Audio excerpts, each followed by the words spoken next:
Good morning, good evening, to some good afternoon. Welcome to another episode of This is Revolution Podcast. I am your host, Jason Miles. If you are new to the program, please hit the like, please hit the subscribe. If you're watching on YouTube, please hit the bell so you are notified every time we go live with a new program, as we're constantly changing and adding programs to the show. It's an interesting day here because we're finally dealing with the time change. For those that aren't aware, only this country changed their time. So the rest of the world is operating at the time that we were operating on like last week or 2 weeks ago. So our guest and one of our co-hosts is going to be a tad bit late, but that's okay because we have segments on this show that will definitely fill the time. A new trigger warning I'm excited for. As we were off air talking, the co-hosts don't know what it is exactly. I had a talk with some friends of show, and this is going to be great. So let me bring in the hosts. He is my co-host. He is my homie. He is my dog. He is a writer for Newsweek, Black Agenda Report, working on his own book. He's my favorite phone call to get at 4 a.m. He is the Pascal Robert. Peace and greetings to the chat. Peace and greetings to the audience. Peace and greetings, Jason Miles. It's Saturday. It's Saturday. That's my favorite De La Soul song. Is Saturday. You know, one of the De La Soul homies is Haitian, right? Which one? I always confuse Pluck 1, 2, or 3. The chunky light-skinned one who had the heart problem. The one whose son passed away. Not Maceo and not the Dawson brother. Oh, the other one. Right. Okay. Trugoy. Which is Trugoy. They always jack me up with the names, man. They always jack me up with. That's like the only rap group where I still can't get the names down. They're on some silly shit, but silly stuff. But I will say, I bought a cassette single in 1992 of the roller skating jam named Saturday single, and they added like a bunch of songs to that cassette single. This is, let's ask Marcus if this is still a thing. Let's bring in, all the way live, somewhere outside of DC. He is Marcus of the Left Flank Vets. Yo, Raytheon Acres. He represented. So, let me ask you this. So when we were young, like groups that we really dug, like I know Hyro used to do this. You buy the single and they have like the song, maybe a B-side and an instrumentals, right? But then they throw in a whole other track. De La would do this. Tribe would do this, where they'd have a remix on there that was like a totally different song. Yeah, you can't still do that. No, not that I've seen. Everything's so digital. I mean, yeah, like hell. Now like I'm scared that they're just gonna do that as like NFTs or some shit like that. It's gonna be lame. But gotcha. No, because like we've talked about like even like opening a CD or cassette, having like the booklet and all that stuff, and like listing all the way through, and then seeing if there's a bonus track. Yeah, So digital music had me fucked up for a while because another band that I'm not ashamed to be a massive fan of, Jamiroquai, on their, I think, Traveling Without Moving album, has a bonus track that is the fucking jam. And it took me forever to find because I never knew the name of the song. So digitally, I'm like, how am I going to find this track digitally? So they name it digitally as bonus track. It's just called like bonus track. But I missed that, and that cassette single, of course, if you have the vinyl single for a roller skating jam named Saturday, has all my favorite songs from De La Soul because it was all posse cuts with people like Black Sheep and Jungle Brothers and Tribe. So that was, for me, that's the 90s. I saw somebody tweeted out the other day that's a fan of the show. They said the 90s was some sort of like cultural wasteland. And I was thinking to myself, Oh, no, that's not fair. That's not fair. From what standpoint? Like musically, rap music still tries to sound like the 90s. Even the music that I play have a resurgence to look and dress like the 90s. Who was the person who said that to you? You don't have to name the name, but what was their kind of political orientation? If you they're fans of our show, so they're young leftists. I mean, listen, if we look at the 90s from the vantage of the hyper political left, I could understand why you would say the 90s is somewhat of a cultural wasteland, because pretty much all of the popular culture, barring some, and I know, Jason, I think you would criticize my statement that grunge doesn't embrace capitalism, because I think you have a critique of that. I would argue that almost all of the popular culture of the 90s exists in the frame of capitalist realism, right? I'll add this to grunge. I'll add this caveat to grunge. Yes, I do think everything embraces capitalism, and what grunge is the epitome of anti-politics. The epitome. That's fair, and I'm not qualified to debate you on that. You know that music better than I can begin to assess. But to say that the 90s was a cultural wasteland is a bit of an I can't necessarily say that per se.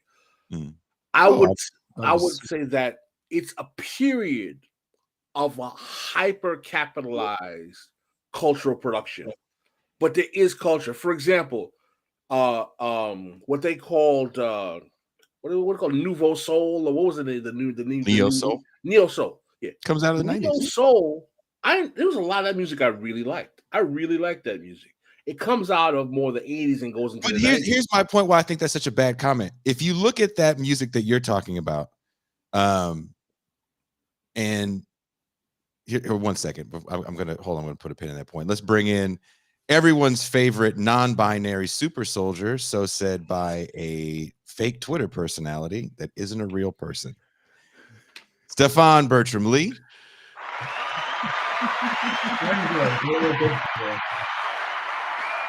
What up, Stefan, mate?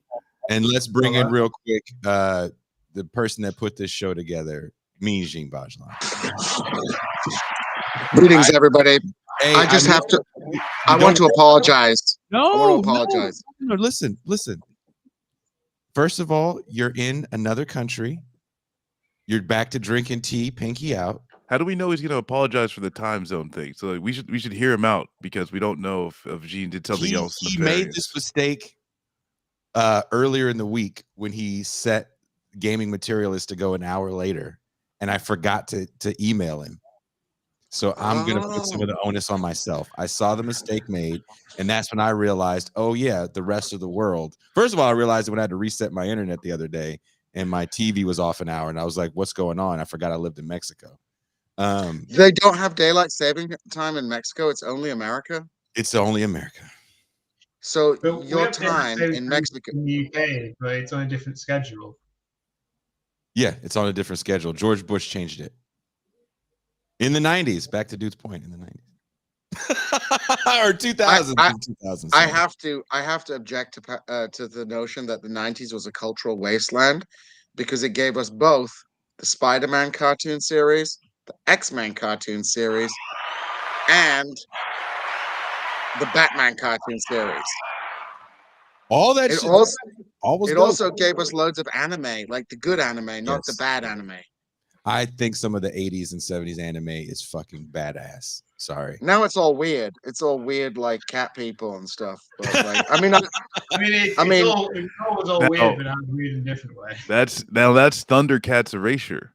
Which, oh yeah, that's true. I'm not just gonna sit here idly by and allow that to slide. So, but I want to while we wait for our guest, I do want to start the trigger warning segment, and this is Stefan. If Stefan knows this movie, props, because not only are you from Wales, you are also 20 years younger than us, and probably were not checking for this film. If Djene knows this film, I'm also going to be shocked, because again, you're coming from a whole different world where this shit is not relevant. But this was a very, very hot movie at the time. I believe this was Queen Latifah's first movie role. This is where we meet Samuel Jackson playing the man that we know him as today. And this is where what's the black dude's name? Wesley Snipes gets a reputation for boning down in every film. The movie starts with Wesley Snipes just boning down. Hold on, what movie is this? This is called Wesley Snipes Hangs Dong. This is one of my favorite Spike Lee movies. Okay. This is Jungle Fever. Yo, baby, Cyrus, black man, successful in shit. I want y'all to meet my new woman, Viv. That's short for Vivian. She good people. I like her. Yeah. I was most fortunate to make her acquaintance most recently. That's my baby brother, Flipper, the one I've been telling you about. Yeah, architect and shit. And that's his main man, Cyrus. He, Damn, what is it you do again?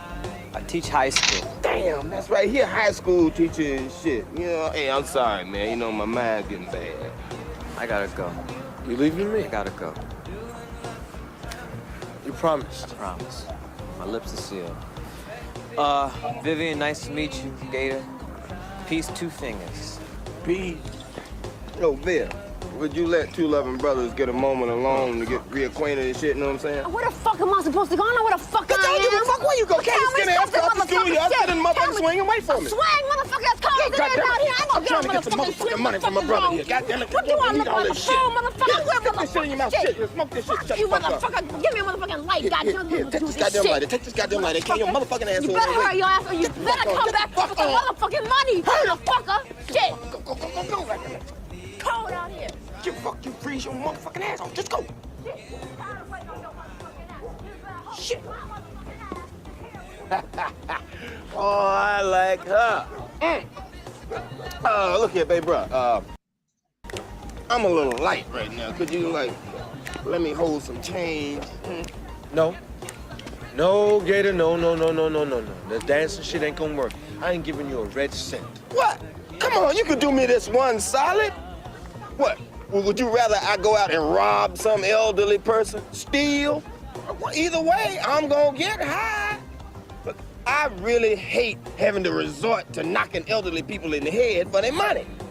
But I'll do it. I'll do it. You know I'll do it. I'll do it. I'll do it. Yeah, you know I'll do it. I like getting high. I'm a crackhead. Ow. I like to get high. So so Pascal is not triggered because he remembers the film, but here's the thing that I wanted you guys to think about here for a second. I feel very comfortable calling myself someone that has been around a lot of real life crackheads, a ton of real life crack. I might be a bit of a expert in crackheadishness. Crackheadiology. That's a serious resume builder right there. Crackologist, if you will.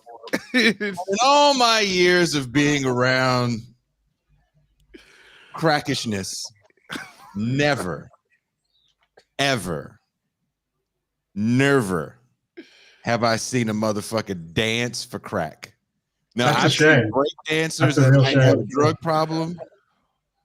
I've seen people that are street musicians that might have drug problems, but never have I seen a person walk up to their family, because usually there's a lot of shame in begging, right? That's how begging works. You walk, I'm so sorry. I used to live in the Tenderloin where I would wake up so early to get to work that I knew the homeless cats that had the begging routines, and I would see them when they were rolling out their shit, like the guys that would pretend they had no legs and shit. Like I would see all the motherfuckers and would be like, "Hey, what's up, brother?" Like I knew these cats, and never did I see them dance a jig.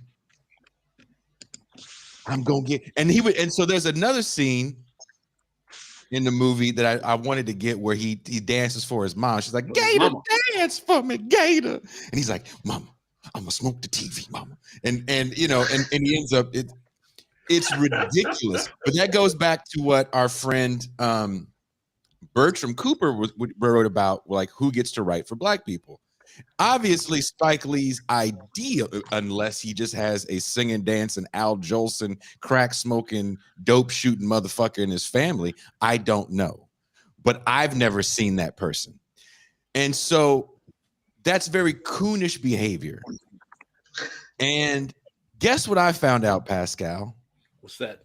That's no longer coonish behavior. Dancing for crack isn't coonish anymore? No, dancing for crack is not coonish. You know why? Why? Because the word coon has been redefined. What is it now? Hairstyle? Literally. I'm being totally serious. Coon now means a black guy who worships white girls and does not like his own race. God damn, man. That's half the guys I went to law school with. I just need to say, 1990s Samuel L. Jackson should definitely play Pascal in TIR the movie. Why? Tay Diggs, because you know he's got that exciting New York. You mean because he's an angry black guy? I mean, he wasn't angry in that clip. He was very happy. I wouldn't want no 90s crack acting MF playing me anytime, anywhere. I've never touched drugs in my life. Who the fuck is this asshole? No, I want this is a good riff subject. I'm glad you showed that. First of all, I'm going to do a little, how should I say, expression, self-revealing here. I'm critical of a lot of Spike Lee movies in today in retrospect, but I'm going to be very transparent. Because I am a teenager and an adult of the 80s, I was very enthralled by Spike Lee's movies in my youth. And Jungle Fever is actually one of my favorite Spike Lee movies. One of the reasons why Jungle Fever is one of my favorite Spike Lee movies is that when Jungle Fever came out, I literally was living the life of Flipper Purify. I was literally in a relationship long-term with my long-term college sweetheart, who was a black woman. And I actually started cheating on her with a Sicilian Italian woman. You bring her stringy head ass up in here. Pascal, the traitor. I was, when I was watching that movie, I was so triggered. I was like, does this guy have cameras in my life right now? Was your brother smoking crack and dancing? you what's up, brother? I'ma smoke the TV. I smoked the TV, mama. No, that part wasn't happening. But when I watched that movie, I was like, how is this possible? Like, I literally was like, someone is tracking me. What's going on? Like, this is like, what's happening? This is not cool at all. But I eventually ended up breaking up with the Italian woman, and it was very crisis period in the life. But you got to remember though, right? I was a hardcore black nationalist in my college years, right? So when I'm dating this woman, I'm going through all kinds of like existential crises. I was like, how can this be happening? What's going on here? So it's going to be like she has to live across the street though, like on the borderline.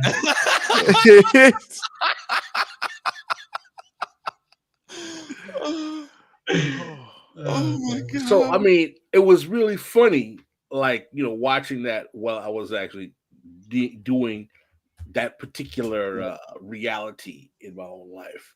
But the thing is, like, one of the things, Jason's talking about, like the dancing crackhead, and I'm not going to disagree with his assessment, but there is something that's really, really fascinating about Jungle Fever. If you were an adult or young person in that period of time, there was a certain level of class penetration of crack addiction into like middle class Negroes. Like that's not untrue. Like, I mean, the thing about that movie, like that shit happened to some people where you had middle class, upstanding black families, and there was someone in the family that was totally cracked out. Well, also, I mean, we have to keep in mind what crack was cheaper, stronger cocaine. So I think something is missed in the cultural critique of the acceptance of cocaine kind of being a wonder drug. Cocaine is on the cover of Time magazine as this is the drug that's going to change the world for us. We're going to be able to do more. We're going to have more fun. I remember asking it's my mom's cousin, but I called him my uncle because he was so much older than me and he did a lot of drugs. I remember asking him, what's cocaine like? And he said, Jason, and I was probably like 10, 11.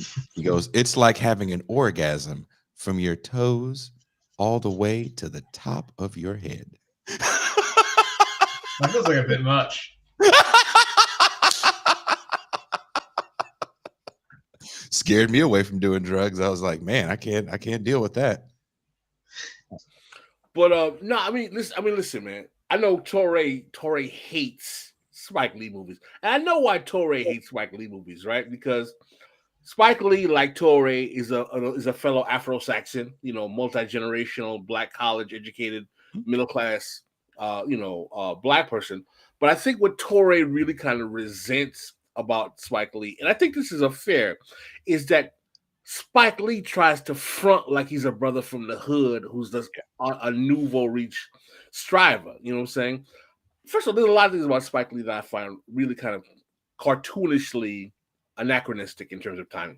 Spike Lee is like 10 years older than I am. Is he really? And he's a total hip-hop fan. I was like, yo, Spike, cats your age were rocking during disco. Like, hip-hop was the music of your younger brother. I mean, that's like, it's the same reason why I hear like Michael Eric Dyson talking about like, oh, I love Nas. I was like, Dyson, by the time Nas was coming out, you were probably like on your second child and your fourth divorce. Like, what are you talking about? You're a fan of Nas. Dude, you were listening to Shallow Ball with a Jerry curl in your hair in like 81. Come on, what are you talking about? First of all, please don't. Is he like the same kind of age as Kamala Harris? Yeah, he should be. Spike Lee? She's another fake he's older than Kamala Harris. He's older than Kamala Harris. Kamala Harris is like 3 or 4 years older than me. Yeah. Nah, man. No, listen. Dyson is a late baby boomer. Like, Dyson is the age of like my older cousins. I was like, my dude, you would go in the Studio 54 in like 77. What are you talking about? You love Nas. I mean, come on, man. He was trying to get in the Studio 54. I mean, he's from Detroit because he wasn't. Oh, so he was doing something totally different. But the point I'm trying to say is that, like, with him and Spike Lee, is that the generational assumption of culture to try to seem hip is like so transparently kind of a fraud that it's a bit annoying. I'm not saying you can't like hip hop and be 65, 66 years old. I'm not saying that, but to try to act as it is the cultural accoutrement that is normative for your generation is a load of crap, man. I'm just imagining like Jason like talking about like music that I listen to now, being like, yeah, I grew up with this shit, man. I grew up with this shit.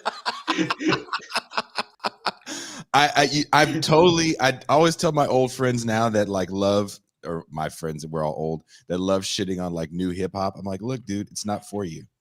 It's okay. No, straight up. I mean, listen, I don't even talk about it being bad or good. I don't like it, but it's not the music of my generation.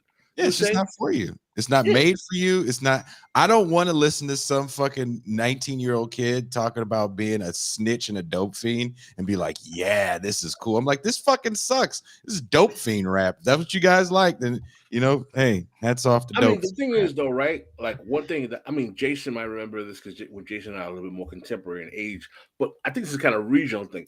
We got to remember, right, that hip hop very early in the 80s is being marketed as not only the radical urban music, it's also a New York City bohemian vibe. Don't forget, you have what's his name?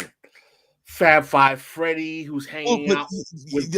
I think I told you my story about Fab Five Freddy. I was asking Biz Markie about Basquiat. I was like, oh, did you hang out with Basquiat back in the day? Biz Markie looks at me, he's like, who the fuck is that? I was like, well, he knew Fat Five Freddy. He goes, look, man, Freddy hung out in the village with them other niggas. Yeah, because there was this interface with like Fat Five Freddy, and particularly with Def Jam, Rick Rubin, the punk scene. There's this early that whole world. Yeah, there's but Spike Lee comes out of that world. Yeah, there's an early kind of fusion connection between the New York City punk scene and early hip hop. So there is this kind of like bohemian vibe. Well, let me ask you this, Pascal, about the vibe that you're talking about. There was an article that came out years ago about that scene that Spike Lee was coming out of. So it's him in film. It's Rosie Perez actually in dance. Wesley Snipes was in that crew too. Vernon Reed in the music. What's the name of the brother? The late Jeff Tate is part of that scene as well. It was supposed to be this new. The new Black Bohemian is the new Black Bohemians. I think there's a whole article. I can't remember the magazine it was. Yeah. Let me tell you, Jason, man. That's why I love Jason, man. Jason is such a cultural aficionado of various times and places. You remember shit.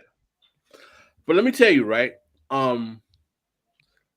Greg Tate was in that scene. Mm-hmm. What's the name of the brother who is always the music writer? Who's always doing the documentaries. Oh, yes. You know what I'm talking about. He's from New York. The newest crack documentary, yeah. Oh, what is the brother's name, man? I can't think of his name. I know who you're talking about. But he was in that scene. And listen, I knew those cats were kind of bullshit when they were doing that. And I tell you why. Nelson George, yes. Nelson George, thank you, Nelson George. Yes. You know why, bro? There was no politics to that shit. None. That the whole vibe of that 80s Black Bohemian was like, we are the new Harlem Renaissance, but in Brooklyn during the age of Reaganism. And hip hop is our real new cultural expression. It was profoundly shallow and vapid. I feel that the politics, I believe that the cultural criticism and analysis of that time was profoundly shallow and vapid. I don't think much of them had an effect. The only class analysis that they were doing was like the Black middle class hates hip hop. They always hate Black creative music. Like there was no criticism of the development of the Black urban regimes under Black mayors. All of it was.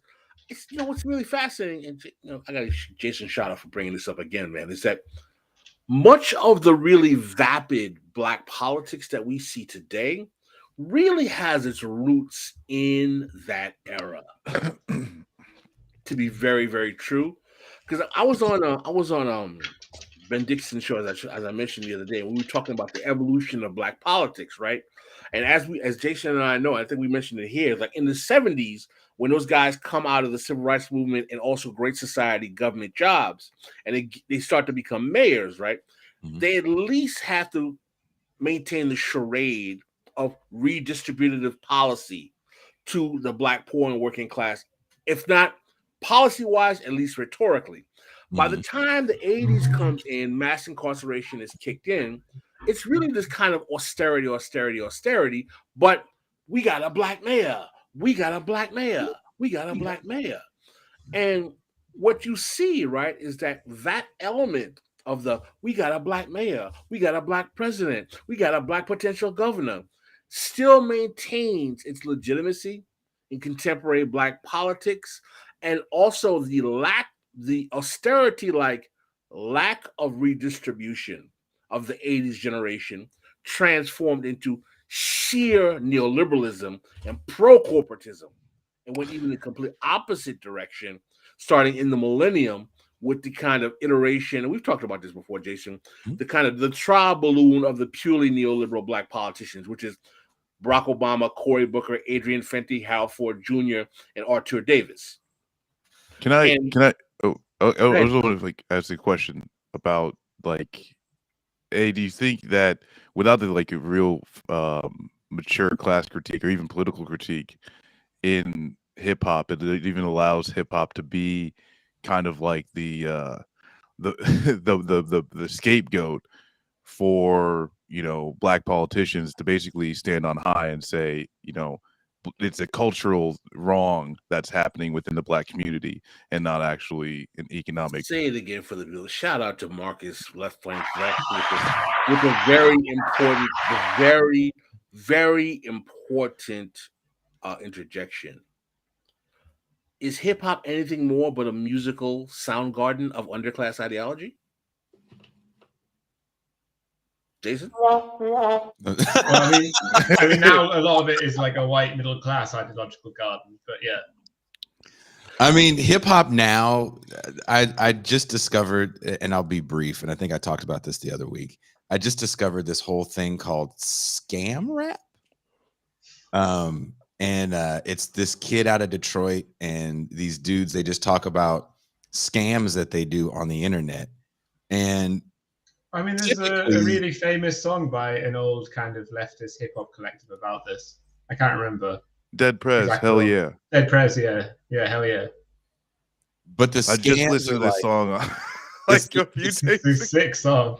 The scams are like, it's not, they don't really rhyme. They're way off beat, and they're literally telling you how to like do these Instagram scams. Or so it's more like songs that teach you how to cook crack, like instructional. Yeah, but what's funny about the crack cooking songs is that you nod your head to it, and then you sit back and go, wait a minute, you just had kind of sort of the recipe on how to cook crack.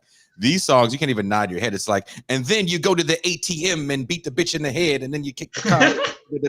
And I'm like, why would you do this? You're gonna, and they're like, I'm too smart for you. And I'm like, look, dude, I may not be the smartest cat in the world, but there's one thing that I've seen over and over again is that dumb motherfuckers love telling on themselves. Stop self-snitching. They love it. The new era is the drama of self-snitching. So there was a time before the self-snitching era where it was like you had to have a backstory about getting shot. And it got so bad, the backstories were like, well, I lived in a group home for a month. It's like, well, that's sad, I guess, for you, but that's not really that. Doesn't make you hard. But that's what it was. Like, this makes you hard. So now it's like, I'm not hard. I probably have a drug problem, which automatically means that I'm probably going to be a sad sack of shit. And number 3, I just do these internet scams and I suck. Because I'm a snitch, and I'm telling the police how other people are doing internet scams, ultimately setting up other people that might come get me for telling on them. Like, I can't go around telling on Marcus for robbing a bank. Marcus wore a mask, and then he has some khakis. This was his license plate number. Yeah, like who the fuck does that and doesn't get fucked up? And you want to hear a lyric of a song? Which is it's just been stuck in my head for ages as the kind of music I listen to. She says she loves me, but I'm a haunted house. Oh God. Oh, is that what the fuck does that mean? Oh. Yo, listen, man, I'm still tripping off of You're vacant and open for someone to tidy up the place. I don't It's like I'm not in a haunted house, I am a haunted house. Look, dude, you know that I worked at Coachella for far too many years to go there and be like, look, I hate everything here, and I'm wearing earplugs. And now I'm just an old curmudgeon telling kids to pull up their pants. Well, listen, you know what's really kind of interesting about this whole, I didn't expect the show to be going this conversation. I came here thinking we're going to be talking about Cyprus and Turks and all don't you worry. And all kinds of interesting Turkish delicacies and whatnot as well. But funny is that yesterday I didn't stumble on a friend of mine from Canada, Afro-Canadian woman, sister, who kind of takes issue with my consistent antagonism towards the Black petite bourgeois and my class analysis of Black people. You know, and usually the critique is like, why don't you talk about the white people? And I'm like, because everyone else only talks about the white people. Is she the 7-Up guy from the 80s? No, she's a nice woman. She's a very nice woman. She's a good sister. Good. Man, you need to clip that voice clip and put it into the so that you can play that on command. Like, I need to put that on. It's a very common thing, like culturally pro-Black, not much into challenging capitalism. Let's all Black people come together and hold hands. I love all the Black people. I love wearing my African garb and attire. Not bad people, not horrible people, not the kind of politics I think is going to get us anywhere, quite frankly. And also an elite, college-educated, petite bourgeois politics as well. But still a nice person. Hey. And she sent me this German media-produced, Deutsche Welle-produced documentary on the new Black upper class. And I was like, hold on. I was like, wow, 2 years of COVID in, massive economic precarity, George Floyd protests, voter suppression everywhere, Black history being purged from state and public schools all over the country, and the Black capitalist class is like, we are on fleek right now. Come on, in this documentary. And I'm like, wow, this is interesting. I thought ADOS said all Negroes were broke. What happened? ADOS didn't get the memo. And I'll say a little sprinkle on top of that is that recently the what is it, like either the DA or whatever in Minneapolis has just said that they're going to utilize surveillance footage from the George Floyd protest to start criminal investigations on the protesters. So it's good, nice free country we got going shout on. out to Eric Adams, literally giving a whole press conference saying, don't videotape my police because you don't know. Or do it like a range of like 10 meters or so. Don't like crowd. They're like frightened dogs. They're like frightened dogs. They may bite. So let me tell you something, man. Shout out to This Is Revolution and my co-host, man. Y'all really, let me tell you something, man. Y'all brothers really indulged my intellectual proclivities and wanderings into various elements of various things, man. Well, we have to admit that the trigger warning segment is a winner and it will persist. But let's bring in our guest. Our guest is here. The island of Cyprus in the Eastern Mediterranean has long been the site of intercommunal strife between the Greek majority and the Turkish minority. For centuries, the island formed part of the Muslim Ottoman Empire. However, in 1878, its administration was taken over by Great Britain, who still has some bases there, and it subsequently became a British colony. After a long campaign of resistance, the island ultimately won its independence in 1960. However, the new republic was riven by ethnic divisions between Greeks and Turks. Greek nationalists hoped to enact enosis, unification with the Greek mainland, while Turkish Cypriots opposed such efforts. In 1974, a Greek nationalist military coup attempted to enact unification with Greece. This was followed by a Turkish invasion that ended in ethnic cleansing and the partition of the island into Turkish and Greek administrations. Since that time, there have been numerous attempts to unify the island, yet none have succeeded. Today, we talk to Nik Matheou, lecturer in global medieval history at Edinburgh University, about the history of the conflict as well as the prospects for its future resolution. Please welcome the beautifully mustached, might I add. The mustache on this cat is on another level. You guys can't see it right now because I can see him in the virtual green room, but this mustache took time and care, and he definitely can't eat soup. Please welcome Nik Matheou. Is it Matheou or Matheou? It's Matheou. It's none of the above. It's none of the above. It's Matheou. It's that classic Greek ending with the U in it, but it's not a very common one, so I don't mind. Okay, so let me tell you this before we get started, and I hope you get a good kick out of this. So Djene Bajalan put this show together. He asked me, he goes, I know a guy. He can talk about what's going on in Cyprus. You want to talk about what's going on in Cyprus? This is like over a month ago. And I'm like, sure. The only Cyprus I know is a Cyprus freeway structure that collapsed during the 89 earthquake in Oakland. Cypress Hill? Oh, I also know Cypress Hill. Yes, Be Real and Cypress Hill. So the only Cypresses I know are nowhere near you.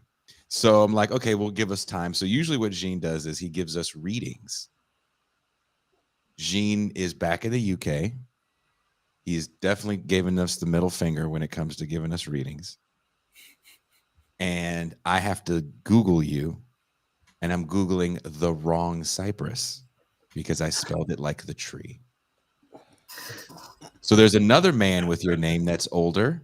I was like, something like this morning. So I woke up at 3 o'clock in the morning to make sure I can get all of your information. And I go, Djene, this guy's Armenian?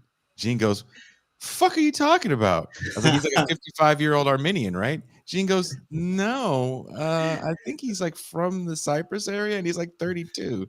I was like, well, I've been reading the wrong shit. It's fine. I know like 2 or 3 things about Cyprus, and I went on holiday there for a week once, so we're all good. Okay. Yeah. That's good to know that we are in very good hands. So thank you very much once again for taking the time to talk to us. And I did have to get my bungling out of the way. And you are not a 55-year-old professor, but there is someone that is. No. You might want to fight that guy. Yeah, there's a 55-year-old professor, and I think there's a 9-year-old in Thessaloniki as well. There's a reason why on Greek forms it always asks for your dad's name, because we've all got the same names. It's the only way to tell people apart. Professor Nik, let me ask you a question. Are you a Greek Cypriot or Turkish Cypriot? So that's a good place to start. I would, first of all, just say I'm a Cypriot. Because the legacy of these extra ethnic labels is one of colonialism. That before, the way that coming out of the Ottoman Empire, the way that Cypriots were sort of distinguished was based on your religious affiliation more than anything else, because really everyone was Greek speaking, including Armenian Cypriots, Maronites who are connected to Lebanon, as well as Muslim Cypriots, and it was really a strategy of the British Empire to take this Ottoman categorization based on religion and to transform it into an ethnic one in the 20s and in the 30s. So, like a lot of the Cypriot radical left, I would just say I'm Cypriot. But that's the long answer. The short answer is that my family's Greek speaking and an Orthodox Christian. So Greek Cypriot for shorthand. But I think politically, I always would just say Cypriot. Your family wasn't displaced in the 70s. You were from the south, or? No, so my family's from the north, actually. It's from a place called Wrzesniewski, which is Karpaz now, which is on the very northern tip. So if Cyprus is sort of shaped a bit like that, then the south is sort of the bottom half now. There's a peninsula that goes up and sort of points directly to Syria, about 70 miles from Syria, and my family's from right on the northern tip. Well, so funny. It's in the occupied area now. When we interviewed Yanis Varoufakis, who, as I'm sure you know who he is, and we on the off show, being that he's Greek, and we talked about something, and I was like, I always like to talk to Greek friends about this because I'm Haitian. I was like, so you know the history of Haiti aiding in Greek's independence from the Ottoman Empire, right? Are you aware of that? Yeah. He was like, you cannot be Greek on the left and not know this history, my friend. Exactly. He said, no, we all know this history. So original revolutionary internationalism. No, and shout out to my Greek comrade Maria Nikolakaki, who is literally the person who informed me of this through Facebook, because I was totally oblivious of that history, as were sadly many Haitians, until she told me about it and gave me a book on it. And I was like, hold on, Haitians did what? And when? She was like, yes, they sent provisions and some say even soldiers to help the Greeks fight in the war against the Ottoman Empire in 1826, even though the president who did that was kind of a piece of crap, because he's also the one that got Haiti to sign the indemnity to which we had to pay France for our independence as well. But helping white people is something he had no problem with, but Negroes, not so much. Well, Nik, can you give us a little bit of a historical background on the island of Cyprus and a little bit about this division that we see now between Turkey and Greece? Definitely. So Cyprus, I think the first thing to say, and this might be in itself a bit of a surprising statement for many people watching and listening to this, Cyprus is a little island in the Middle East, or however you want to refer to it. It's in the Near East. It's in the Levant. As I said, where my family's from is 70 miles off the coast of Syria and Lebanon. And the reason why I say that's surprising is because now, ideologically and structurally, Cyprus is in the EU, and it's seen as a European space, seen as a European city, European island. But that in itself is a legacy of whiteness and the colonial construction of whiteness, because Greeks have to be white in order to be the sort of basis of Western civilization. Would you call yourself a person of color? So I wouldn't, because for me, that's about how you're responded to structurally by institutions. And the fact is that because my surname's Greek, and so it gets normalized to Greekness, I get treated as a white person. And so even though in some contexts, like with Kurdish friends, with Syrian friends, we know that we're from the same region, we share a lot. I wouldn't claim that because it's just my experience of these institutions is just objectively different, and I think it would be insulting to say it. The irony is, someone can come from exactly the same place that my family's from, and they be Kerem Matioglu rather than Nik Matheou, and they're very definitely racialized as non-white. They could look exactly the same or more white passing, but because they get put under Middle Eastern Muslim category, it's just different. But I would say that I'm Middle Eastern heritage, and I think that's an important thing to assert. And the history just shows it. Going far back, Cyprus was part of the Islamic Caliphate. It was taken by Crusaders during the Crusades, by Western Crusaders, and was a colony of Venice, and then was conquered by the Ottomans. So it's part of it's typical of the entire region's experience up until into modernity. Fast forwarding up to 1878, then it becomes part of the British Empire during this conflict between what they call the sick man of Europe. So when the Ottoman Empire is being divided up and is being predated upon by all the Western imperial powers. And basically what happens is in the late 1870s is that the Russian Empire executes a very successful war against the Ottomans and has a very favorable treaty that then the British force them to renegotiate. And as part of that, what happens is that the Ottomans lease Cyprus to the British. So from 1878 up until 1914 and the First World War, Cyprus is in this weird space where it's administered by the British, but there's an extra tax that's collected by the British that they then give to the Ottoman Sultan. So it's in this funny sort of mixed, like a double colony, essentially, of both the Ottomans and of the British Empire. But then in the context of the First World War, it gets declared a crown colony. And from then up until 1960, it's an official crown colony. And still today, as was referenced earlier, 3% of the entire territory of Cyprus is sovereign British territory. So it's officially, legally crown territory. And really, the funny thing is that in the early part of its history as a British colony, Cyprus wasn't all that important. It was a bit of a backwater. It was useful for the British to have, but it wasn't the home of the Middle Eastern policy. Was it useful? I'm sorry. Was it useful because of its location as far as bases? Because I know there's two bases kind of on both sides of the island. Yes. So there's a base. Right? There's a base in Akrotiri in the eastern side, facing towards Syria, and then there's another base in the south, facing to the Western Mediterranean. And they're both ports, right? Are they both? They're both ports, and they're pretty large areas. And they're also, the key thing is they're aircraft carriers. That's what Churchill called Cyprus, the unsinkable aircraft carrier. Well, I learned that with learning about U.S. empire and how it stretches out as well, and so many islands like Bikini Atoll and Puerto Rico, like we don't really think about why there's all these island bases. So, and I think definitely there's probably a lot of people in the UK that when you think about the United Kingdom, you think about that just landmass. You don't think about still some of the bases that they have strategically in other parts of the world.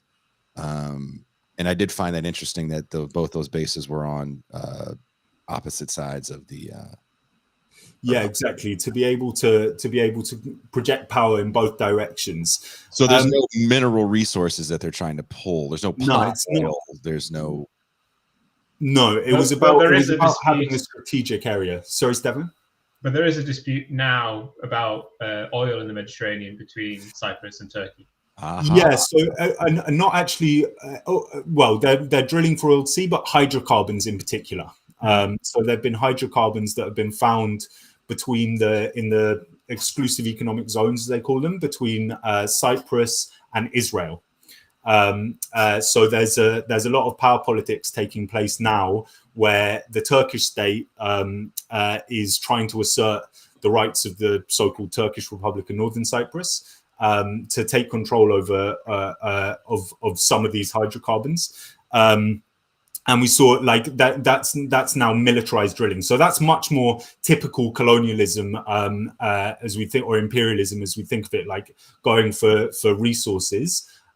Say, for example, in the same week that northern Syria was invaded by the Turkish state in 2019, they entirely surrounded the island of Cyprus with Turkish naval ships that were accompanying drilling ships going into the East Mediterranean.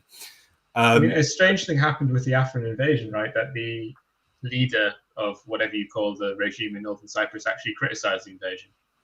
Yeah, so that was the older leader who sadly isn't there anymore. He was called Mustafa Kinci, and he's a leftist. He's a leftist, and he had been making the most recent positive strides with a leftist president in the south called Christofias, and they had been really pushing, and so he criticized it in as much as he could, but yeah, since 2020 they've had another guy called Ersin Tatar, who is really just Erdogan's man. But this is fast forwarding a little bit. I think the interesting Sorry about that. Sorry for the digression. No, not at all. But it's just to underline that earlier on, Cyprus was a little bit of a colonial backwater, that Egypt was the most important place. They took Cyprus because it protected Egypt, and it was useful for sort of in a secondary sense, but it wasn't the heart of the colonial policy. It was really after the Second World War that you had Cyprus really becoming this crucial base, first for British imperialism and then actually for NATO imperialism. And it's the US in the 60s that's really making sure that the British bases stay there because they want to have a permanent NATO base there. And you get statements from that much celebrated, for some good reasons, but sort of slightly whitewashed post-war Labour government, where they say there is no chance of Cypriot independence at any point, because suddenly it's become geopolitically really crucial to keep the island, and obviously that only increased the anti-colonial struggle then, because they said there was no prospect of it. Well, what I'm curious here is on questions of political economy, because Cyprus is high tourist, high income, and high on the human quality of life index as countries in the region is very, very high.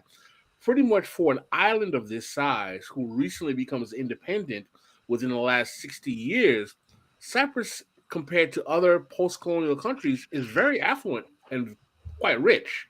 Yeah. So in terms of the context of a kind of counter-hegemonic narrative, what exactly is the position of Cypriots in terms of their challenge to quote-unquote empire, capitalism, imperialism, so have you, because they are part of the EU, they are a member of the Eurozone, it's a rich country, high amount of tourism. I mean, like, you know, what exactly is there even a need for a left in Cyprus? What exactly are the politics that make oppositional politics there necessary? So it's a perfect question, because on one hand, yeah, it looks like a really wealthy tourist-based European country, and that does create a lot of contradictions. It does mean that's why you have quite a powerful right that has dominated electoral politics for a long time in Cyprus, because they see themselves as part of this European world. I think one thing to say is some of that's pretty recent. So in the years between independence and 1974. And especially earlier under the empire, that wasn't the case. Cyprus was a majority peasant country with very, very low levels of literacy. My bapu, my granddad, never learned to read properly, never learned to write properly till he passed away last year. And the average land holdings were very, very small. So there was a big landlord class, and especially a lot of rapacious mercantile activity. So my bapu told me stories about them renting land from the local landlord in order to grow tobacco, that they would then give a certain portion of that back to the landlord as rent, and then some of it they could sell on themselves to merchants. So in that sense, it's a very classic sort of colonial economy in lots of ways. So would you compare that to sharecropping? So there's some sharecropping, but it's mostly very small land holdings. We've got we have the documents still for how much land they had, and it's very small amounts of land. It's but it's individually held by particular people. So there's very small land holdings and then big estates. This started to change with the essentially with the movement of a huge amount of the population, including my family, to Britain, in like the same story with the rest of the empire and the sort of winds of change. Obviously the same up to a point, because a lot of the experience of Cypriots coming here was very different to Black and South Asian people coming from Africa, from Afro-Caribbean communities. But it's part of that same moment. And really, in terms of the political economy, one thing that changes massively is after 1974, funnily enough, because at the same time that Cyprus is going through this crisis in the 70s, you also have the start of the Lebanese civil war. And so a lot of the finance that had been based in Lebanon starts to move to Cyprus. And so there's the tourism on the one hand and finance on the other, means that there's more of an economy there, but people are still leaving. There's no prospects for the youth there. Kind of even like going back to the influence of the British Empire, and then the UK. What would you say is like the effects, long-term effects of British rule? But then also too, if you can go into like what are the more cultural aspects of the dividing lines, between Greek and Turkish cultures, and even like in modern day, you've kind of even gone into it as far as like your name, but how does that also play out? In other aspects, whether it's religion, institutions that people get involved in, let's say. Definitely. I mean, my name's a good example. My granddad was the first person to be born with this name, because we didn't have surnames before. Like, it was a different system of naming. In the Ottoman Empire, they didn't have surnames like that. They do it in the Ottoman. Surnames are like a coincidental thing of like, when you get this, then modernity's happened, right? Exactly. It's a technology of control, because then you can register people, you can start to organize property in a different way. So Matheou was just because my great granddad was called Matheos, so it just means the son of Matheou, the son of Matheos. But more broadly, what the British Empire did in Cyprus was exactly the same as what it did in Mandate Palestine and in South Asia and India. And there's really good research done here, especially by a guy called Yael Berda, where he compared these three spaces and looked at how the same technologies of divide and rule and strategies of divide and rule were implemented. So, for example, the Muslim community was explicitly targeted for recruiting the police force.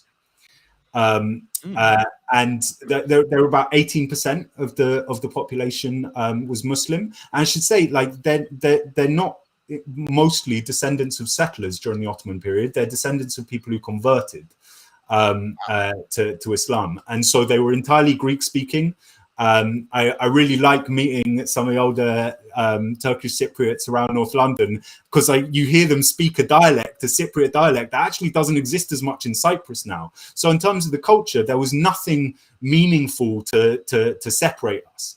But once there was this, both the reality and as well the perception of the Muslims being the basis for British colonial rule, it meant that there was more of more of an anti-Muslimness and an anti-Turkishness. Because if, for example, you're looking to do an action against the British forces, at the same time, what you're doing is an action against the Muslim community, because they're the police. So if you're killing a policeman, or if you're taking revenge on a policeman, you're also targeting the Muslim community. And that was explicitly driven by the empire. Because I should say that in this first part of the 20th century, the other interesting thing is that the Turkish Republic wasn't really involved. In 1923, the treaty at Lausanne that established the Turkish Republic and peace between them and Allied forces, and also agreed this horrible mass mutual ethnic cleansing between Greece and Turkey. In that treaty, they gave up all territorial claims to the island of Cyprus. So it's not that at this point the Turkish state was actually involved in these communal conflicts. When the Turkish state, the reason that Cyprus wasn't 50s, sorry, the reason that Cyprus wasn't ethnically cleansed was because it was already British. Yeah, exactly. It was already British. So what happens at the end of the Greco-Turkish War in the early 20s is that the new Turkish Republic and the Kingdom of Greece agree that they're going to do a population exchange. So 500,000 Muslims are forcibly kicked out of Greece, and 1.5 million Orthodox Christians are forcibly kicked out of Turkey. And the real violence of this is that for many of them, just like in Cyprus, the Muslims in Greece only spoke Greek, only felt Greek, especially in Crete. And the same in Turkey, especially in Cappadocia, you had only entirely Turkish-speaking Christian communities that are being kicked out. Or if they spoke Greek, then it was quite a different dialect to what was spoken in yeah, exactly, like in Pontus. But Cyprus escaped all of that for the moment, and then got a different version of it essentially in the 70s. So when the Turkish Republic gets involved in the 50s, that's because the British Empire resurrects their claims to try and offset Greek nationalism. It's a very clear strategy. So this is something that a lot on the Greek left and the wider Greek community especially, but even on the left, people forget. People blame the Turkish state, rightly, for a lot of the crimes, but they think it's the origin of the problem. And the origin isn't that. The origin is Western imperialism. Well, you know, it's what's refreshingly interesting to me, Professor Nik, if you don't mind I call you Professor Nik, is that you're probably a Greek intellectual I find that has the most kind of sanguine, kind of like almost genteel attitude towards Turks that I've ever seen. And I'm not talking about just like a common Greek.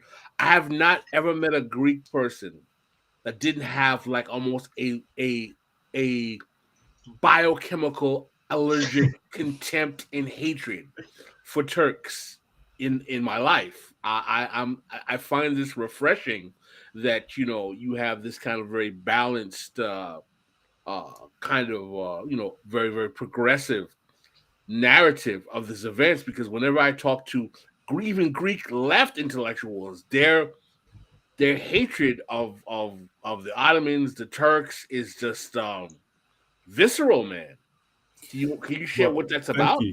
First of all, am I wrong? And can you share what? No, you're definitely right. I should say, just to be clear, I hate the Turkish state with an undying passion, but that is not the same as Turkish people, and it's definitely not the same as what's now called the Turkish Cypriot community. I think Cyprus has a kind of unique or the Cypriot left in particular, and the radical left has a unique relationship to how they think about Turks as the sort of big other compared with Greece. And that's because of the context of Greek nationalism and the obvious role that Greek nationalism has played in bringing about this situation of division and occupation.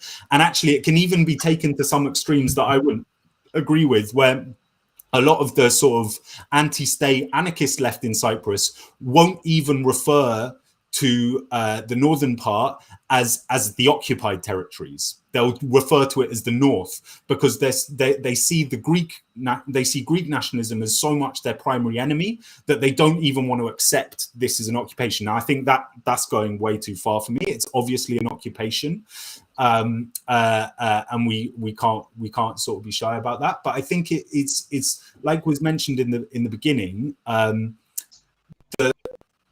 The spur for the Turkish invasion in 1994 was a Greek fascist coup. Ooh. Like the colonels, the junta in Greece, organized through their even more right-wing recreation of the militant movement EOKA, called EOKA Vita. They organized the coup to try and essentially do what they called enosis, which means union of Cyprus with Greece. And this was always part of the Greek nationalist project. It's what's called the megali there, the great idea, which would be a sort of greater Greece that would include Istanbul, would include the coastal areas of modern Turkey, Anatolia at least, definitely include Pontus and also include Cyprus. And this is seen as the sort of natural Greece, kind of like a recreation of the old Byzantine Empire. And so because it's just so clear that without that moment, the Turkish state wouldn't have had the opportunity to invade. It wanted to anyway. It was looking for partition. And by that point, there was also a very developed Turkish nationalist movement that was connected to nationalists in Turkey, and that was already talking about what they termed Taksim, which means partition. So they were looking for the excuse, but the people who gave them that excuse were Greek fascists. So it means that Cyprus is actually a pretty perfect place as a radical leftist with the connection to realize that the nation state is a completely fucked paradigm that we need to entirely overcome. You consider yourself an anarcho-communist, mate. Yeah, I would put myself in that part of politics, definitely. Is it true? Communist, libertarian, socialist. In my political life, my main organizing is as an internationalist with the Kurdistan Freedom Movement. So anti-state is at the heart of my politics, and anti-nation state. Yeah, I was going to say, Pascal, like Nick's language here, where he's talking about the Turkish state and always saying Turkish state and not Turkey and so on. This is language from the Kurdish Freedom Movement. And I assume this is kind of the distinction in kind of intellectual legacy between Nick and most people that most Greeks you've spoken to, which is him being very much involved in the Kurdish Freedom Movement. And I remember reading somewhere, and Nick, this is definitely before your time, and if you knew this, I'd be very shocked, that George Michael, the singer, the Greek singer, was part of the Greek Communist Party. Is that true? Yeah, so George. He's in all our hearts. So you know George Michael. Okay. So. We love Yorios Kachikiriagu. We love him. He's he's flying the flag for queer commie Cypriots everywhere. And yeah, he was a legend. He was a legend. It's absolutely true. He was his family were connected to Agel, which is still interesting to say. The main leftist party in Cyprus is Marxist-Leninist. It's the where everywhere else, and it's actually become more electorally successful after the fall of the USSR than before. Yeah, they had a communist president. Yeah, exactly. So Christofias, who I mentioned earlier, who'd been negotiating with Akinci, he's a communist. He's a Marxist-Leninist. He was the general secretary of the so it's not called the Communist Party of Cyprus, which would have the very unfortunate acronym in Greek KKK. It's called Agel, which means the Progressive Party of Working People. Much better. Awareness is hilarious. I remember reading that, and we're taking it back. I didn't know if it was true or not. And I'm a huge George Michael fan, probably. Yeah. And I remember reading that, and I watched there's a mediocre documentary about him, but he does have these leftist leanings whenever he's in a when he was passed away, especially when it came to certain rights of people. And I was like, oh, this is kind of interesting. I wonder if that was true. And you're telling me that it is true. So he really was funneling money through to the party as he got. Yeah, so he in the UK he was a member of the Young Communist League, the youth wing of the old Communist Party of Great Britain. And even after all of that, like I know from friends who've been very involved in the anti-fascist movement, like the militant part of the anti-fascist movement, that George was a big supporter under the table of militant anti-fascists in the London scene, like absolute legend. Well, rock on. Nick, do you want to go through kind of the months leading up to the attempted annexation by the junta and then the Turkish invasion and how that kind of all came out? Yeah, definitely. So basically, what you had is after the Second World War, you had the start of an armed campaign for liberation. But unlike elsewhere in the colonial world, that was actually led by the right wing, not by the left.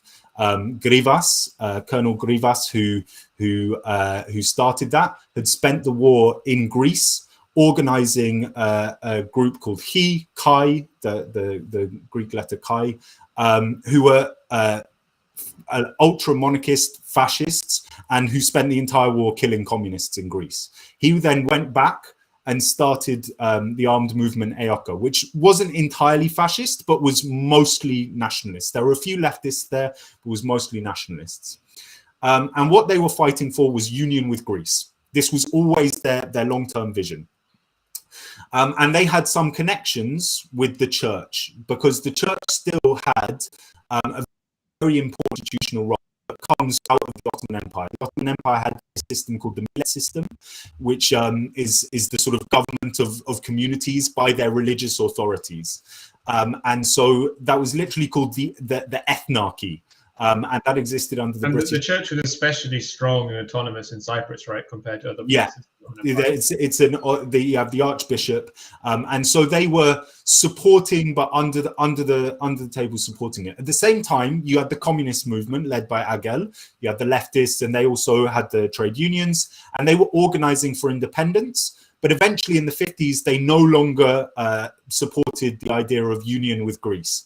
Earlier, they'd played with this, but that was also with the potential of a communist Greece, that they thought that they might want union.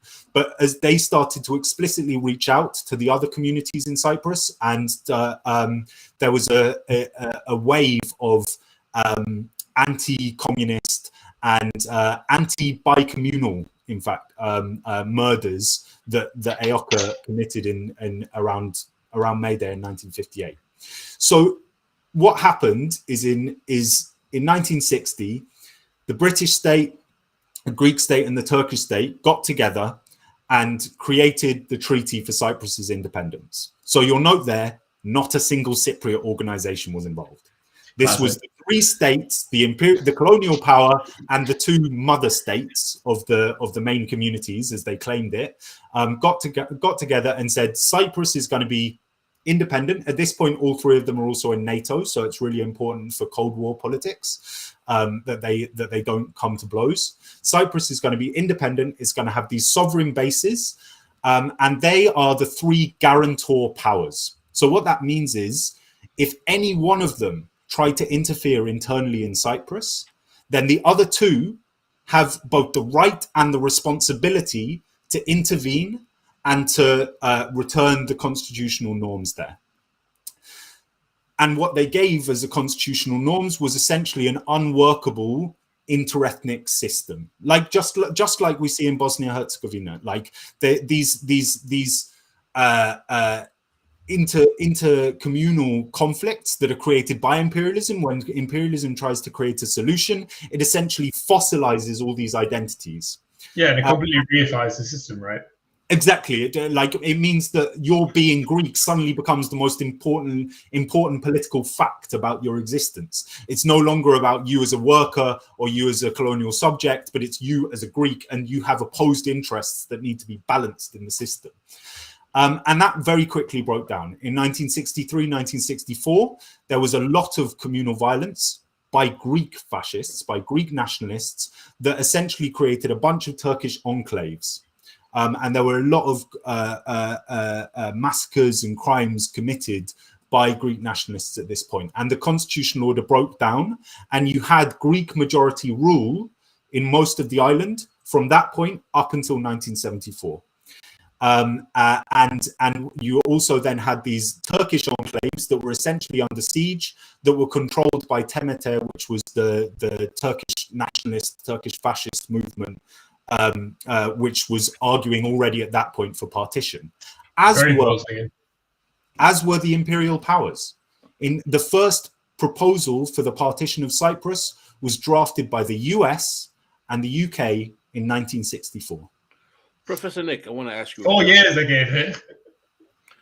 In light of this really interesting fact that you're talking about, there's something, as someone who has politics I consider the left, I am on the left as you are as well. I often ponder about the capacity of our dialectical materialist politics lacking an ability to penetrate countries and societies that have a strong connection to cultural continuity, if you will, and the tendency, the perceived tendency of Marxists or those within the Marxian perspective, or those who are dialectical materialists, whatever term you choose to use, to really have a strong blind spot for culture in the eyes of our critics. Do you think that critique is totally unfounded? And can you see how in a space like Cyprus, where there's a rich cultural history here, you have the Greek Orthodox Church, you have the Muslim community, you have language, all types of cultural manifestations, art, music, intellectual traditions. Do you find that there is some merit to the critique that we, as Marxist proximate dialectical materialists, have an incapacity to penetrate proletarians, the working people, the real people, because we have a kind of cultural bankruptcy in our analysis? I'd like to hear your thoughts. So I think in the good tradition of dialectics, the answer is yes and no. It's definitely true. You can look at loads of movements across the global south, from the Shining Path to the older some of the older perspectives of the PKK and the Kurdistan freedom movement, to the rest of the Middle East. Like that, I've been asked by in Arab majority countries in the Middle East, like, are you a Christian, are you a Muslim, or are you a communist? Because this is like a third different thing, that you couldn't be both a Christian and a Muslim and a communist. Like it's perceived as coming along with its own perspectives that completely negate that.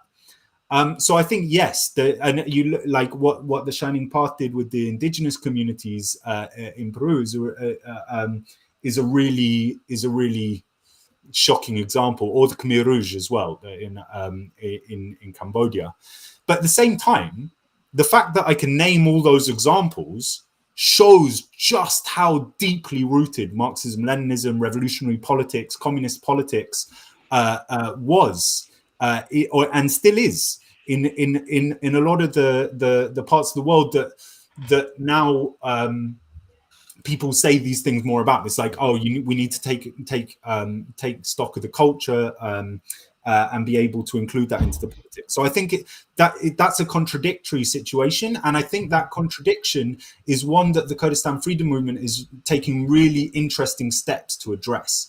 Part of the new paradigm from the 90s, from the older Marxism-Leninism into this more libertarian socialist politics, was also a recognition of the necessity of culture and the potentials in all popular culture for liberation, for developing a revolutionary good sense. I'm a big reader of Gramsci, and finding in people's vernacular good sense, the ways in which they're already tending towards a revolutionary perspective. So I think that's been a historic failing, but I don't think that it's it's always been the case. Also, the Zapatistas are a perfect example of how you can create a beautiful marriage between cultural beliefs, cultural life worlds, and a fiercely revolutionary politics.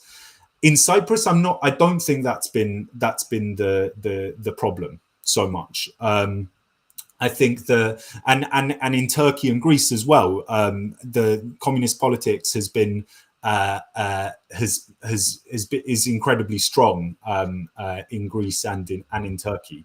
I think the issue has more been how to deal with the legacies of really fossilized, rarefied, objectified national identities that have been created by imperialism and taken on really strongly by the new elites in each of those states. Especially in Turkey, that's a big issue, but also in Greece, also in Cyprus. So yeah, I don't know if that answers it, but it's kind of yes and no. So you think that there's some truth to it, but you think that also it's not a problem that cannot be surmounted. Exactly. I think like it's going to be impossible to surmount if your revolutionary politics is a kind of fossilized Marxism, Leninism. I love that. I love that phrase. Say it again for the people in the back. Beautiful. Fossilized Marxism, Leninism. Beautiful phrasing. Beautiful phrasing. Like I'm not. Just to say, there are so many amazing examples of Marxist-Leninist movements across history and organizations today, but I think some of the really reductive versions of it that only read the first half of the sentence that said religion is the opiate of the masses and never read the second half of the same sentences that say it's the sigh of the oppressed creature. Right. Then it's going to be impossible to surmount. But yeah, I think there's lots of good examples. Also, the Philippines and the Naxalites in South Asia, those Marxist-Leninist Maoist movements have taken real steps to recognize the fact. Well, shout out to Chairman Mao. Shout out to Amilcar Cabral. And shout out to. Did you just snap? Did you just do the snap thing? Did you just woke snap us? I was about to say, hey, George Michael did it. He could do it. God damn. But also, this is 2 weeks. 2 weeks. We got 2 weeks in a row. We got a shout out for the left campaign in the Philippines. So, it doesn't get a lot of it. In all fairness to Esperanza bringing that up, the Philippines does not get a lot of credit for any sort of leftist movement. Aren't they big in California? Filipinos? All my kids are like the Filipino communists. No, really, all my kids are Filipino. And they're all Filipino communists. No, who knows? But also, guys, I'm going to be boring. Let's get the rest of the history down. Yeah. Okay. So we got up to 1964. No. Can you take us to 1974? 1964, the constitutional order breaks down, and you have the president of Cyprus, who is Archbishop Makarios. So there's the extent of continuity. You have the Ottoman millet system, where the church is the governor of the Greek Christian community. Then you have the ethnarchy under the British, where again the church is in power. And then the first president, and in fact the only president of the United Island of Cyprus, is Archbishop Makarios.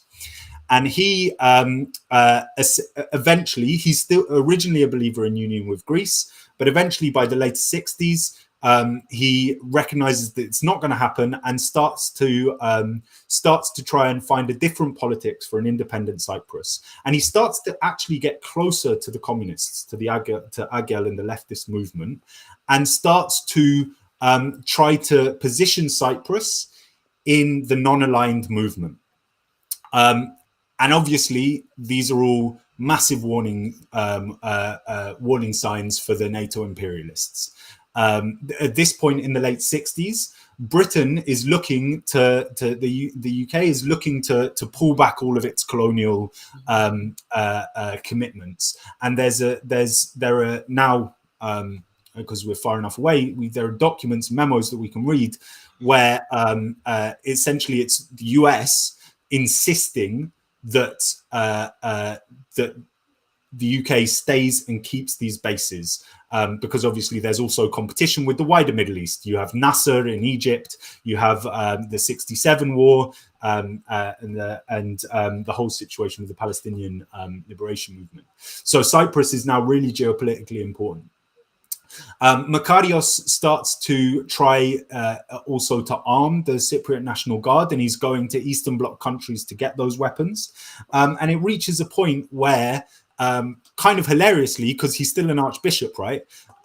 But gets to a point where Kissinger says that there's a danger of him being a Castro in the Mediterranean.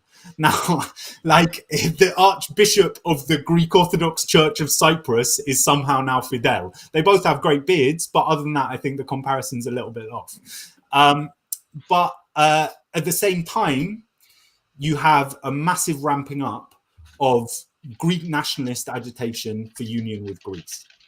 And this is because that same organization, EOKA, which stands for the National Organization of Cypriot Fighters, is refounded, again by Grivas. But EOKA Vita is a very explicitly fascist organization. It's solely fascist and nationalist, and they start targeting Cypriot leftists as much as they're targeting, well, really they're concentrating on the left. And this is at the same time, in 67 again, so from 67 to 74, that you have the colonels taking over in Greece. And again, the background to all of this is NATO positioning and the Cold War. And it starts to really come to a head around 73 and 74. Now, there's two stories. One is the undeniable one, which is that EOKA Vita, these fascists, in collaboration with the junta in Greece, organize a coup in early July, to unite Cyprus, to get rid of Makarios. They try to kill him, but it's unsuccessful. He escapes, and there's this amazing moment where he speaks. He gives a message across the radio to say, "I am alive," and the resistance is bolstered, and the coup collapses very quickly after a few days. But ostensibly, what they're trying to do is to take over the island and to formally unite with Greece. And in response, the Turkish state invades in a very small area initially, around a place called Girenia or Girne in Turkish. And they take that, and between the Turkish invasion and the resistance, the coup collapses, and Makarios returns. And I'll just pause there. What almost certainly is the background to this, though, is an agreement to partition the island between the Turkish state, the colonels in Greece, and with US mediation.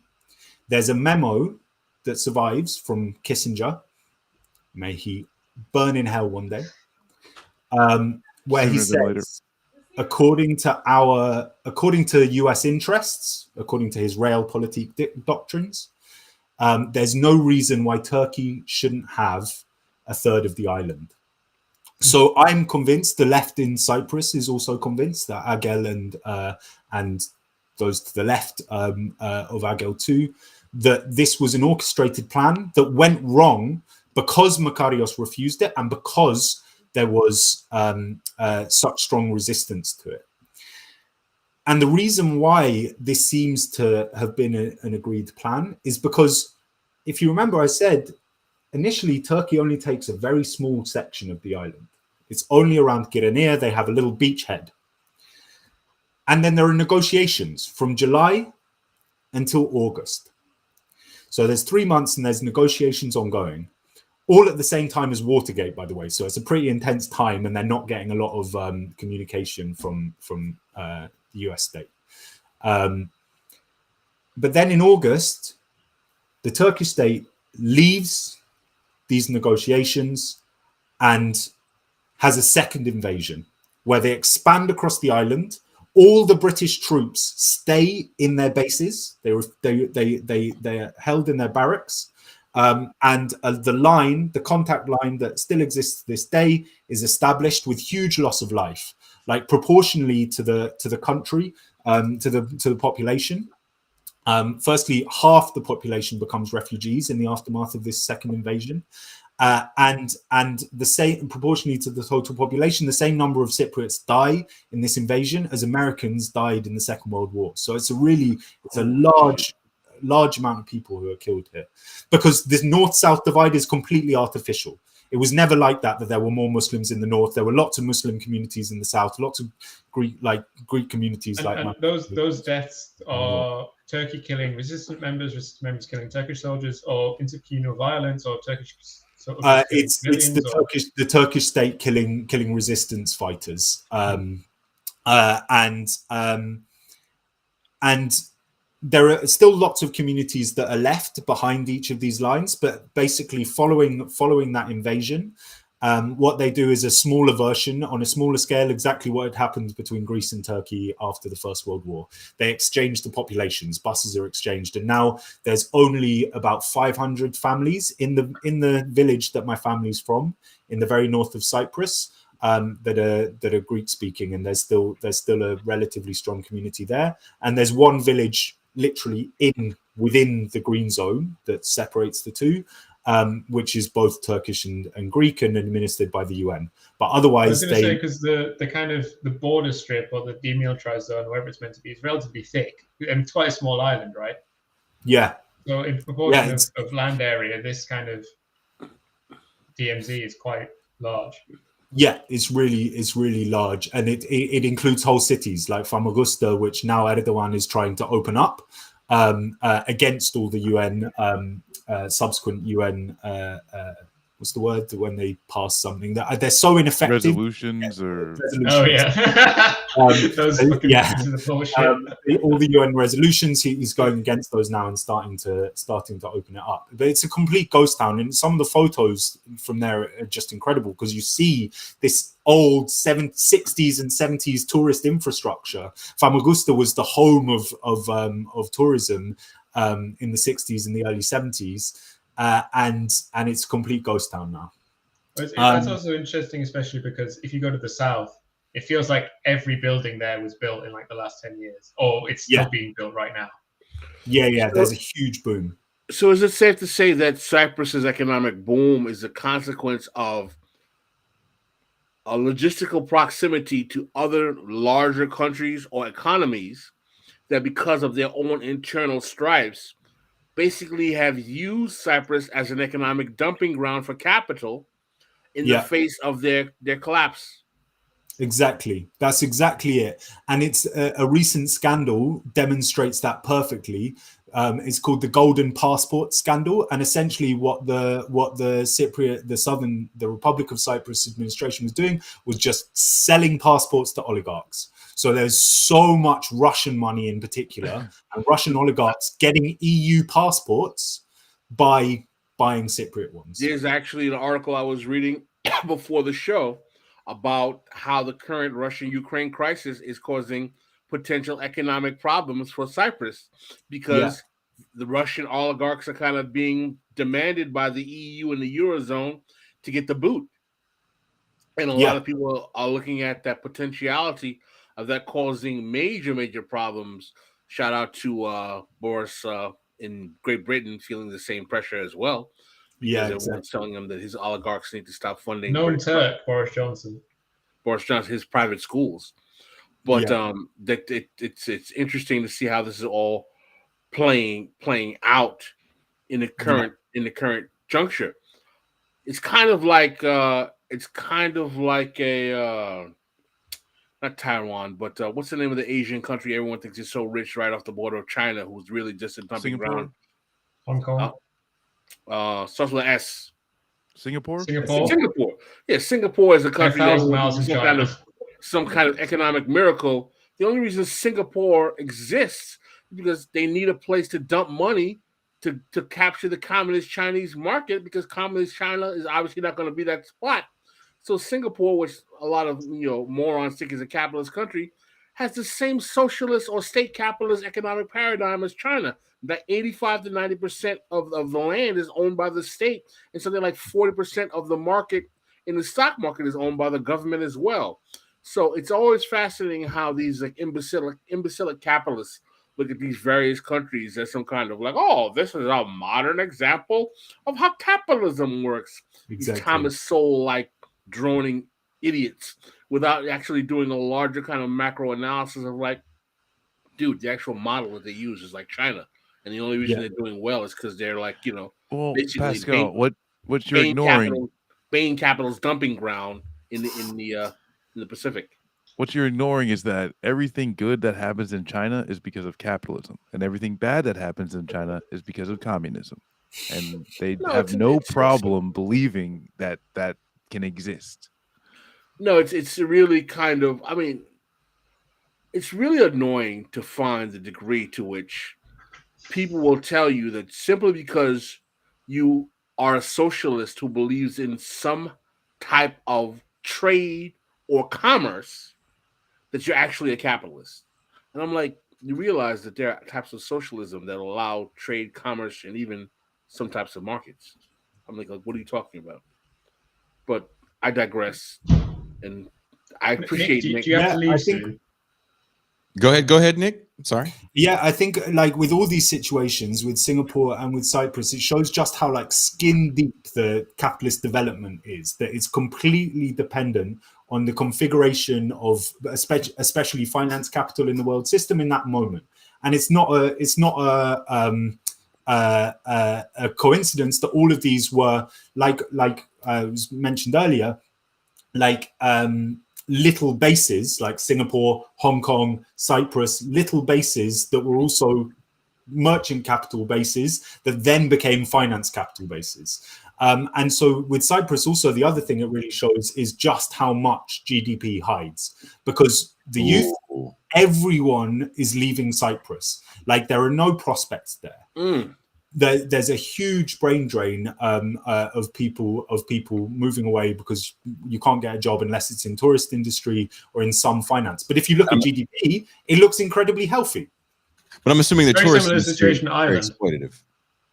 Yes, sorry. But the tourist industry is actually significantly staffed by the sort of semi-peripheries within the EU. So lots of Bulgarian migrant workers are there, generally Balkan migrant workers.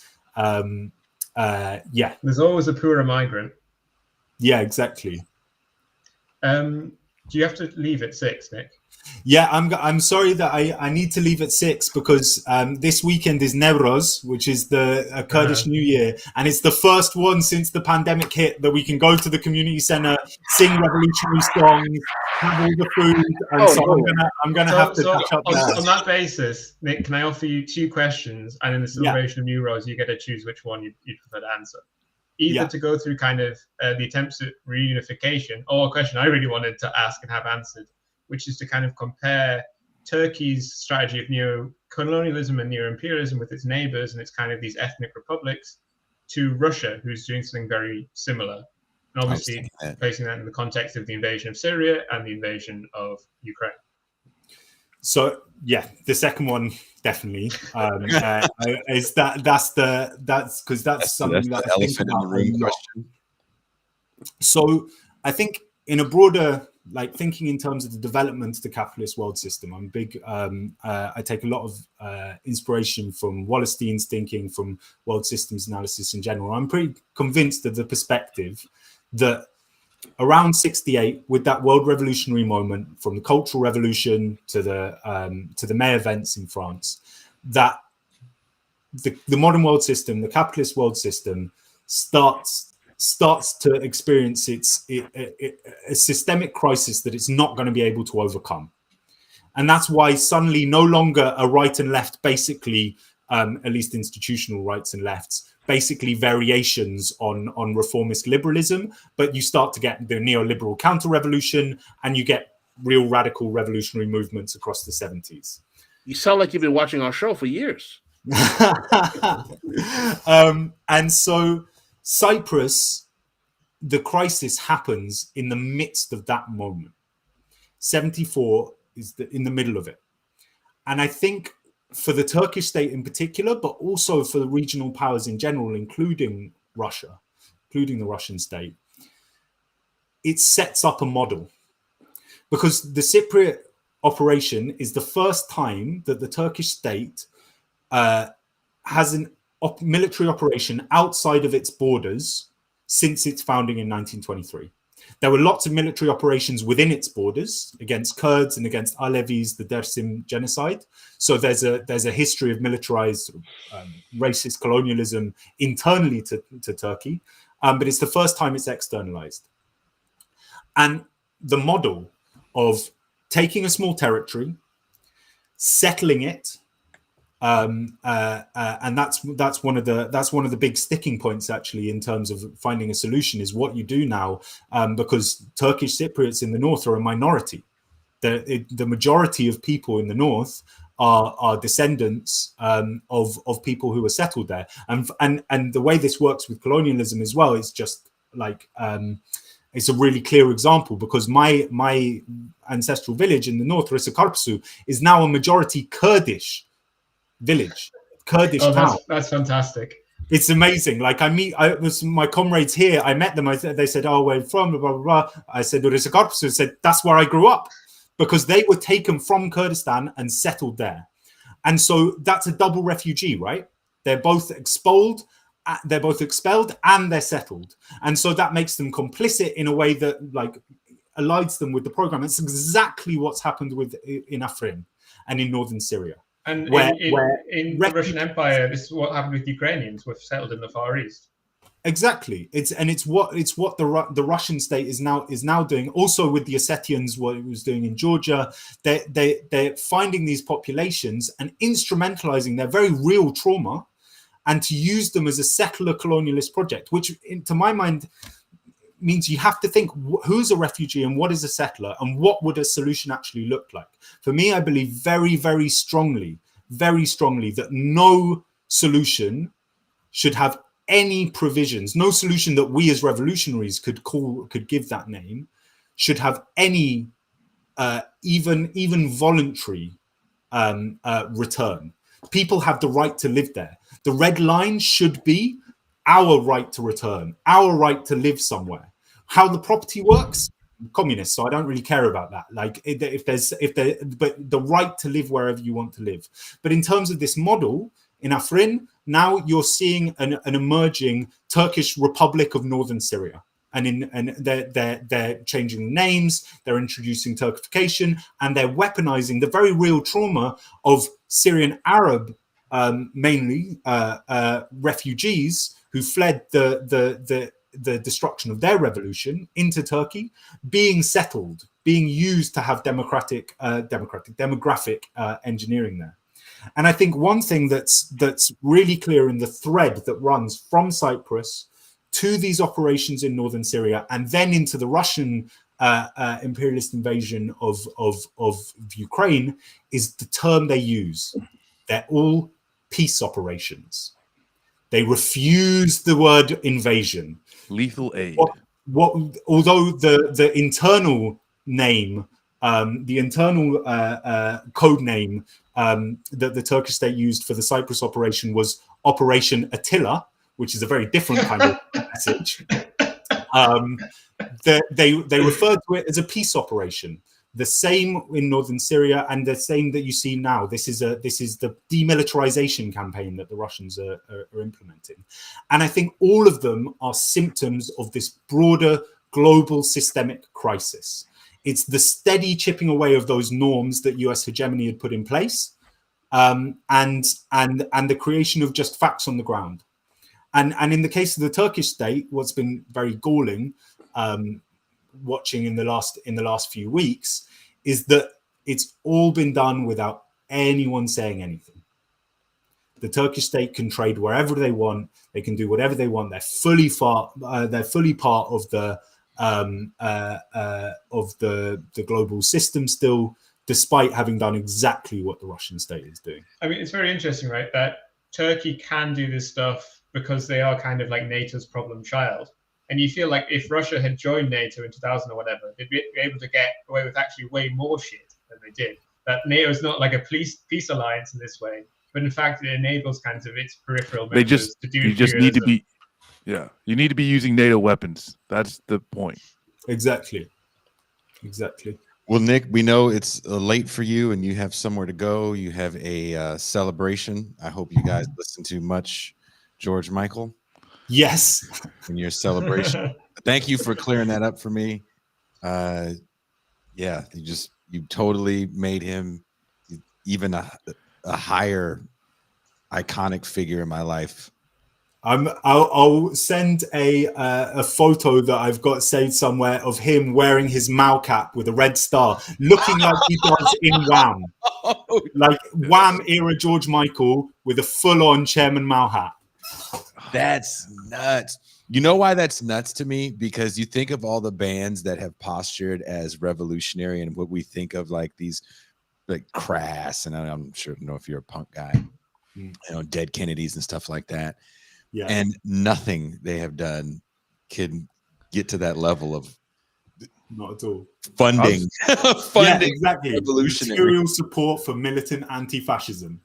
I'm just happy that they're like musical references that I can like literally just like commie seed my family, my like old boomer family members with. So So Yeah. now all those Wham songs like Freedom just take on a whole nother meaning. Exactly. so different. Yeah. And that's why you've always got to have faith in the revolution.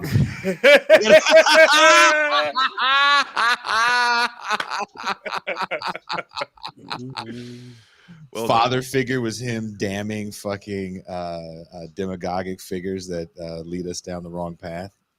Oh yeah, George Michael, fucking. You just changed all of music right now, Nick. So Nick, have fun at your party. Thank we wanna you You gonna be so much. hanging out? Wait, you gonna be hanging out with Kurds, Nick? Yeah, I'm going to see my Kurdish friends. What's the word? The curd up. It's the code word. And plenty of Turks, I'm sure too.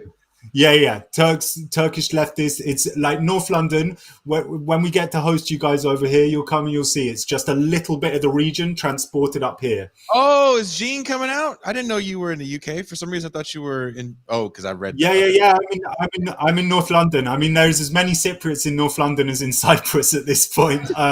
Yeah. So I know him a bit through that, as also as historians.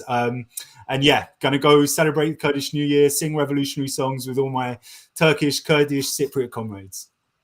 Well, enjoy yourself. Thank you again for. Thank you coming so on the show. much for having me. We really appreciate you and all you added.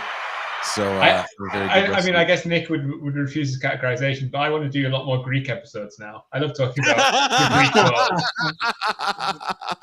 Peace, Nick. Bye. Thank you so much. Have a good one. Cheers, guys. All right, Mike. Really appreciate that episode. And sorry, guys, my camera had died. That's why I was gone from the screen. Oh right, that was funny when it was just the fucking album cover was you. I was I was like, what's going on? I was like, oh yeah, my camera is my phone and it died. That was a dope episode. I did not know all that about Cyprus. Again, like I said, I was reading the wrong guy's work, and I was like, why do we have to read about turn of the century? Like it was like, what was he writing about? it's wrong. You're reading the wrong author. It was the wrong Jeans- author. He was Jeans Armenian. scheduling the wrong time. Like it's just all wrong. It was so wrong. I was like, Djene, isn't this guy like 55? Gene's like, no, he's like fucking 32. Although that mustache is every bit of 55. The mustache wasn't as bad as I thought it was going to be. I don't know. I thought he was going to have one of those bicycle mustaches. Like, I mean, I think the mustache was in the style of Abdullah Öcalan, the leader of the Kurdish freedom movement. Oh, I'm really? Very curious though, if like he's got like just a long upper lip. You know, some people. got, Stefan, like, can turtle you face. grow a mustache? Oh yeah, very.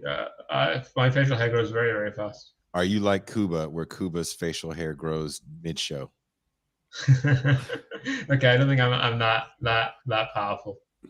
Kuba had 5 o'clock shadow in the champagne room. Guys, I've got a busy day today. In 2 No, yeah, 2 hours. I'm going to start streaming on the Sublation Media channel. Of course. Am I supposed to share this picture you just sent? That's so fucked up. What are you saying about Öcalan? That is his most kind of like Mario style photo. So I want you to see this picture, guys, and I want you to just hear this guy. I don't think this picture is going to breed much sympathy for the Kurdish freedom movement. It's me, Wario. I think it's going to. No, I'm about that life. I like that. His mustache looks like the Batman symbol, and then the eyebrows, they've got the fucking exclamation points in each of them. I like this. I need to figure out how to make this happen on my face. Is this the cat that's real pro? Oh God, Mao? No, not really. The PKK was like Stalin, Marxist-Leninist. He was accused of being like another mini Stalin. That's what it was. Well, he's kind of got the fit. But he's been in prison since 1998. You know who I got him confused with? You're gonna hate me for this, and I apologize. I got him confused with the Shining Path dude. The guy, he just died, didn't he? Now that cat was nuts. He was the one that put his picture up. You know how there's a picture of like Marx, Lenin, and Stalin, and he put his picture up there. We're gonna upset approximately one person by our first reference to the Shining Path on the show being just kissing them. What did you say? We're gonna make exactly one person angry by dissing the Shining Path. Well, you know what's funny about Shining Path and people's relation to like anything communist is great. Rage Against the Machine had a video with Shining Path in it. They were like all about Shining Path for like 5 minutes, and now they kind of act like that never happened. Like, these aren't the droids you're looking for. Yeah, we weren't all about this life. Listen, yeah, like everyone gets a fucking mulligan. All right. The fuck are you talking about? I never did that. It's like, no, we've got it on video, and you're just like, I don't see anything. You did a literal video showing Shining Path. Yeah, I don't see anything. You must have something wrong with the encryption. Don't. Yes. That dude died in September. So says my behind the scenes producer that likes to text in the middle of the show. Who was that? I'm not telling you. Your producer, like she produces for you? Wow, how you know it's she? How you know it's not they? I didn't know. I just said that and you confirmed it. Now you don't. Now you bring that up. You're bringing up the gender thing to try and deflect. Who is it?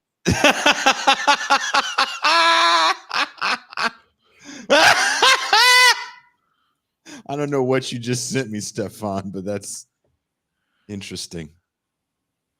What the hell? I just wanted you to post the Twitch in the chat. Oh. So Stefan is about to go on our good friend Doug Lane's Sublation Media. I'm on it more than him, so I think it's my channel. Well, I also want to let everyone know that I am still putting together a live presentation for the I also wanted to say opening party, but it's not the I almost said coming out party, but it's not that. Right. What would you call it? Housewarming? Prom? A media housewarming, a debutante ball of leftismness in Southern California in April. I believe we have a date set. When I get that confirmation, hopefully this weekend I'll have that confirmation, then we can talk more about it, and we'll have like little flyers made for who's all going to be there. But there's definitely, I talked about with Doug again, we're going to have the Trotsky Stalin debate, which I'm kind of excited to watch. Dylan Rodriguez is going to be in the place, so it's going to be a good time. There's a few more people that need to confirm, and then I can tell you. They said, Jason, hit 10K so we can do a live meet and greet in Mexico. I will never do a live meet and greet in Mexico because I am terrified of you people. Yeah, Jason doesn't want to get killed. You don't want these folks to know where he lives. I don't blame him. Like, I'm terrified after the shit that I got sent to me. But I will. Nobody here knows my last name, and because it's not because I don't trust them, But if anybody coming after me kidnaps y'all, I can't trust you to deal with the fucking waterboarding. Okay. I think Jason's capacity for pain is very small. So no, like this is like we just can't. Someone wants to wear our skin. They're out there. They're not gonna find us. Like shit changed for me as far as like who shit changed for me because of that shit. It really fucked me up. But we are doing something in Southern California, and for this show, This is Revolution, we're going to be doing more things because I did hook up with my booking agent, and I was talking with my old booking agent, and I was talking with David Griscom about doing some crossover show shit kind of throughout the country. So I'm really excited for that. Pascal has actually been, getting fit and in shape, not just here, but also here. Word, mad dieting. Jason does not live in a gated community. There is a gate, but there is not a gated community. But a lot of people here have guns. Because you're not friends with each other. It's just the gate.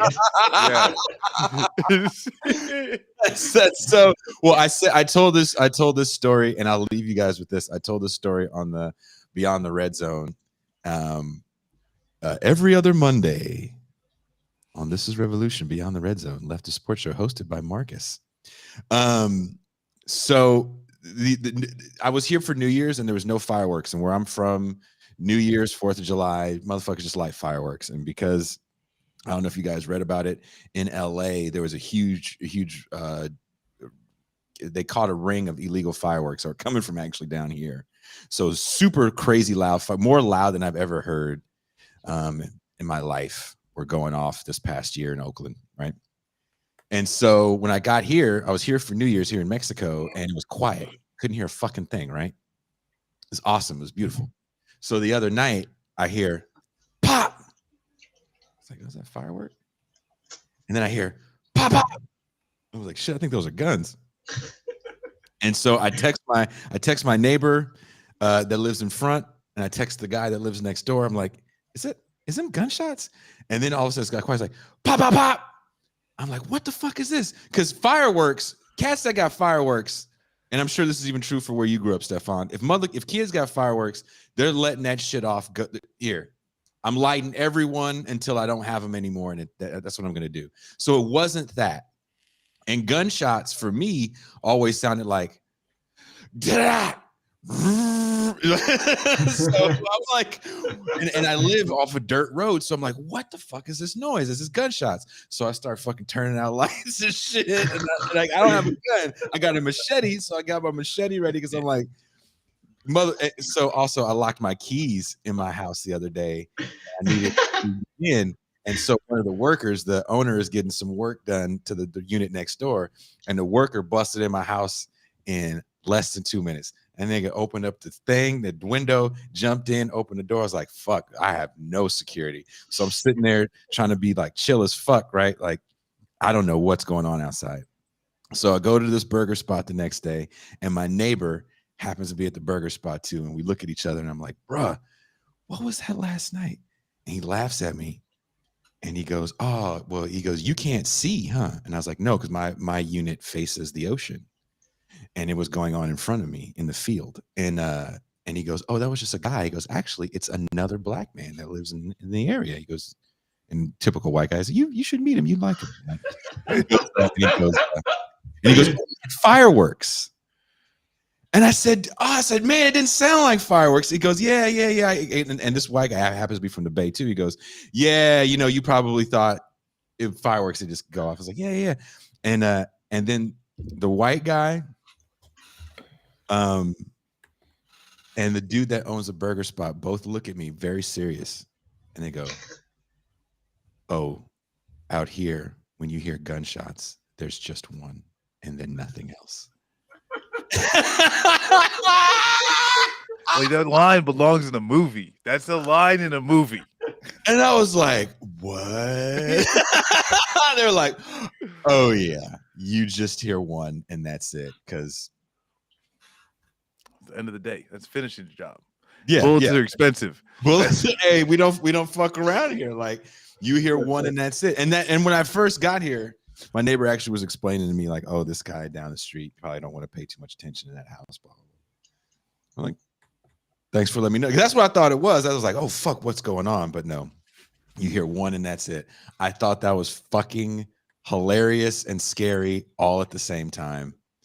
That being said, it did remind me not to complain when there's horse shit in the park and I have to run around it. Like that's there's horse shit in the park. I'm not going to be like, hey, pick up your horse shit. I'll be like, that horse looks like he's eating well. It made me think like how many lives are saved in the US because people are like, don't train marksmanship.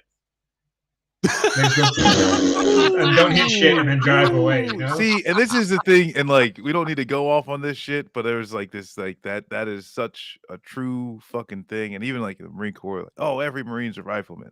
And I was like, no, you got like little riflemen who can't shoot for shit. You know, like everything available to them. You got range hours, you get the fucking scopes and all this shit, and like it doesn't matter. As soon as like it's so accuracy by volume is something that the United States is mostly against. You know, I never missed a shot with a Dragunov sniper rifle. But I only got to 5'10", so yeah, exactly.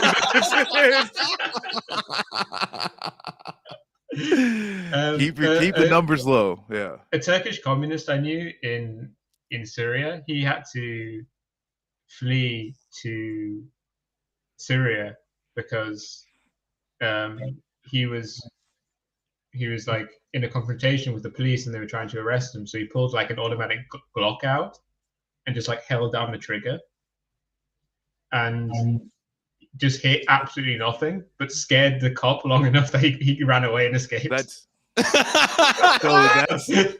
Yes. Like that is the important thing too, is that like sometimes like you don't need to hit them. You don't need to hit them. Because and that's actually too is like the most usefulness for like the first actual firearms was scare. Like it just scared people. They weren't actually good at like hitting the enemy, but it was just a new scary thing that literally made people like shit their pants and run away. And like that's sometimes that helps, right? Like where suppression fire. That's what they call it. Another reason that a friend of mine went to Syria, my friend Nurhak, who's dead now. He in his town, there was a Burger King, and Syrian refugees were like picking shit out of the dumpster. And the manager took one of these Syrian refugees and like beat him up. So Nurhak went the next day at night and just went with like a metal post and just destroyed the entire Burger King, and then had to leave Turkey.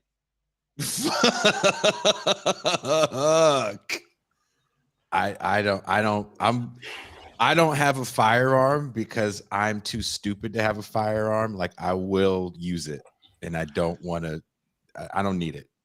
I know that I'm not going to do anything good with a gun anytime soon. Yeah. So like, I want to I would have went out there with a gun, shooting a dude with a firecracker. Yo, Marcus, can I ask you a personal question? Like for real? Yeah. Do you have like after like I'm not trying to be like serious. I'm trying to be sensitive. After serving in the military in a war zone, do you have like issues with weapons? Like you don't want to fuck with them. Like take this shit away from me.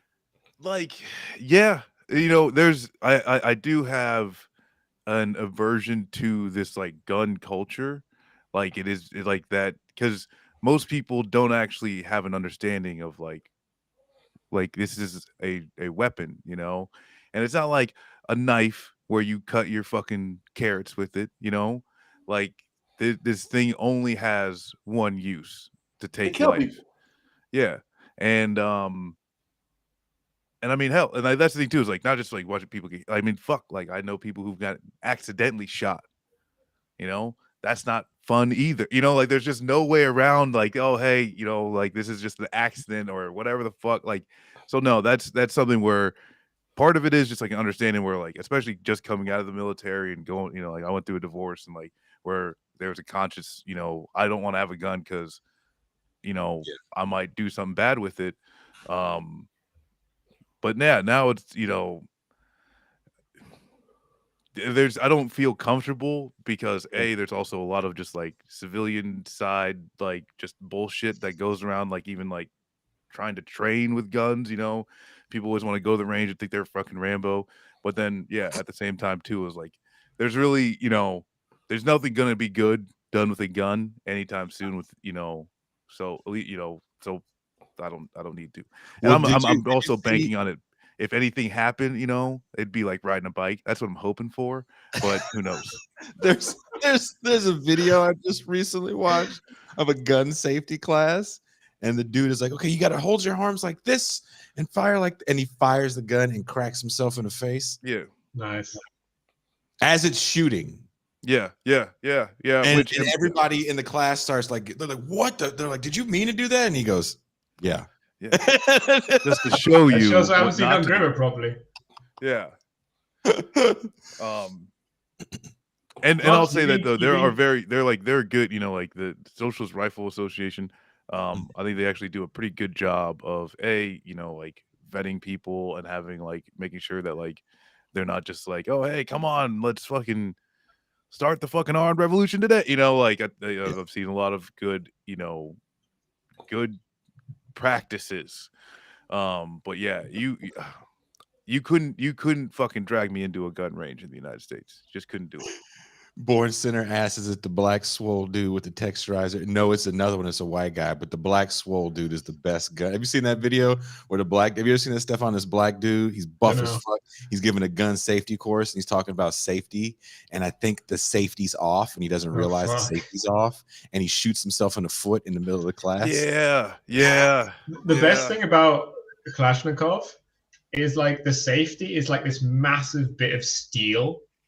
Which you just like, there's no chance you're ever confused if it's on or off. While I had like also handled like a Glock, and the safety is like a little tiny plastic thing at the back of the fucking thing, which you could just easily knock away. But yeah, AK-47, 74, whatever, safest, best gun in the world. Russian engineering, baby. Yeah. Like the small, and also I've disassembled and reassembled like a civilian AR. And there's so many tiny fucking fiddly pieces. The smallest piece of the AK is the firing pin, which is still like this big. It's like 3 inches long. I found the video, and the black guy is a DEA agent, so that makes sense. Yeah. Well, and this, like, Stefan, this is the issue though, is that like usefulness, simplicity, these are not things that go into the military calculus for the United States. Like lowest bidder, lowest bidder that has connection to highest member in the Senate.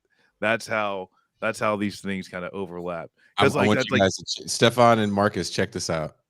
Even if the safety's off, there should be no point where you'll pull the trigger. It's facing you. Right here. Just this week, at the beginning of the week, a young boy, not even 16 years old, was killed because he was playing with a gun. And see, this is an unloaded gun. Right here.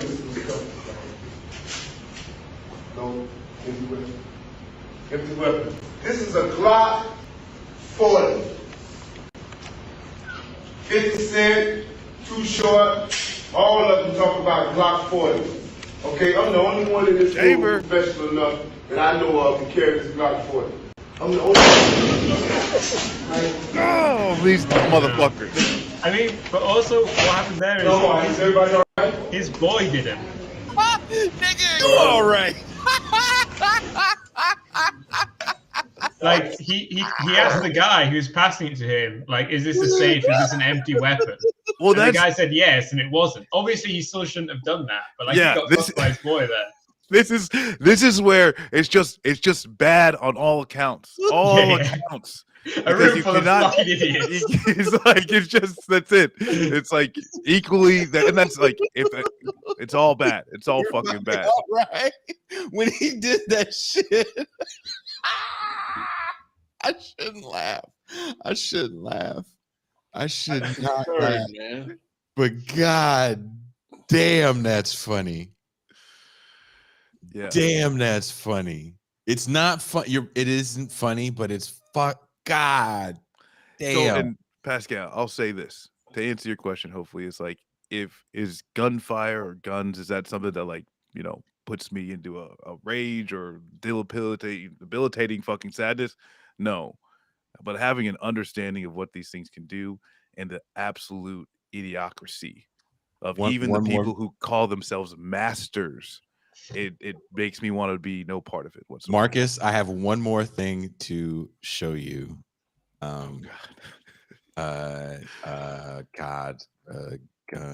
Okay, there is. So when I get done with this show and I'm not reading anything for the show or working on something for the show, to get away from this shit, I've been watching fighting videos where people about a month now. I don't know why. What'd you say? And sending them to me to traumatize my ass watching these shits. So I did teach a little fighting shit for a while, and so I love these debunking videos about who's a fake martial artist.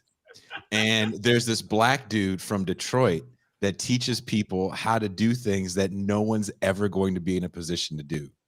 And one of them is like, okay, if someone has a gun to your chest, what you do is you grab the gun. Okay, martial arts versus a guy with a gun is always classic. And he'll teach. He just relies on the guy not pulling the trigger at any point. Like first of all, I'm kind of on the fence about teaching people martial arts for self-defense. If you want to try to get some level of confidence, that's one thing. But like, everyone has a thing inside their head, and either you're going to really, like Stefan and Marcus know this, you're trained in combat to react. When you take a martial arts class, you're trained on how to do that thing. I mean, it's like learning dancing very or different something. than They're not teaching you how to fight. No. And so when you know how to fight, or good fighters, it's always different. There's professional fighters that get beat up all the time by street dudes because there's like, well, I didn't know he was going to throw that wild. Of course he didn't know he was going to throw a wild punch. He's not a real fighter. He's going to do crazy shit. He's going to pick up a brick and hit you with it. So there's this guy that teaches these courses on how to survive these situations. And there's one that is the funniest shit. And it's about like grabbing a gun and then putting your thumb on the hammer. Oh my God. So wait. So first, when someone confronts you with a gun, you have to work out exactly how the mechanism works. What to do if a striker-fired weapon is pinning against your chest, against the wall, and a criminal is holding you. Okay, here. I have to show you guys this because this is striker-fired weapon.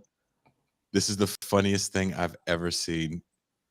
Yeah, Coup best defense, throat balls. If you spit a loogie in between the hammer and when it hits, then it's gonna stop the gunpowder. God, look at this dweeb.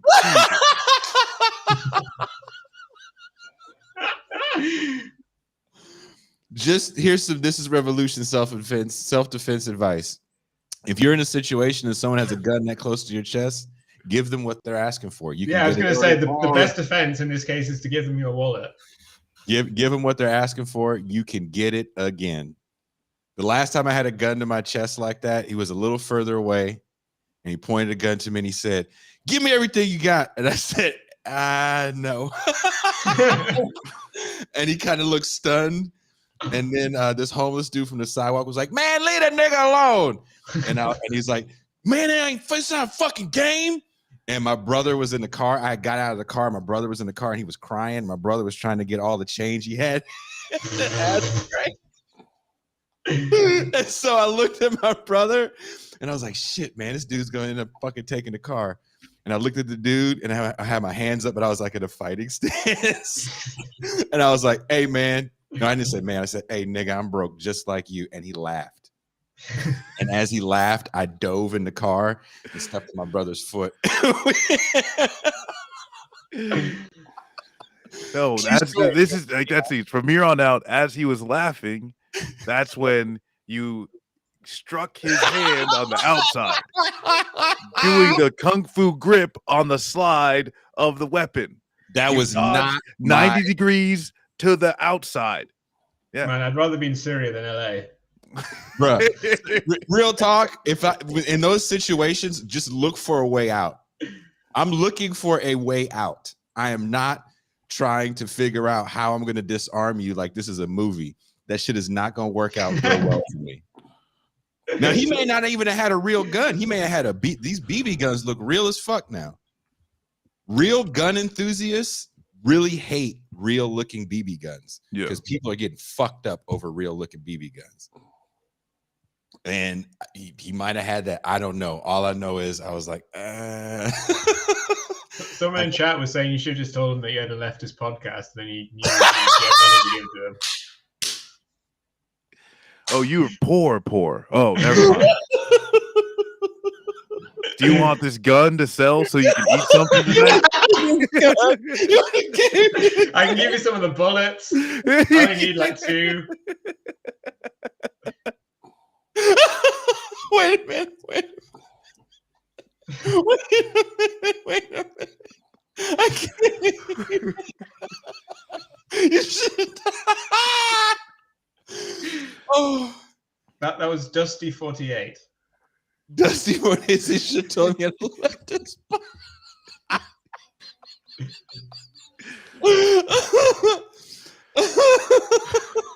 Pascal doesn't find that as funny as we. Yeah, I love that this started out with Pascal. I was like, man, I love being on here and talk about the intellectual things that stimulate my mind, and now here we are about laughing about like getting robbed and shit. A Greek episode. Yeah, we had a great episode. We got a great trigger warning out of realizing. There's one aspect I forgot to tell you guys about the trigger warning.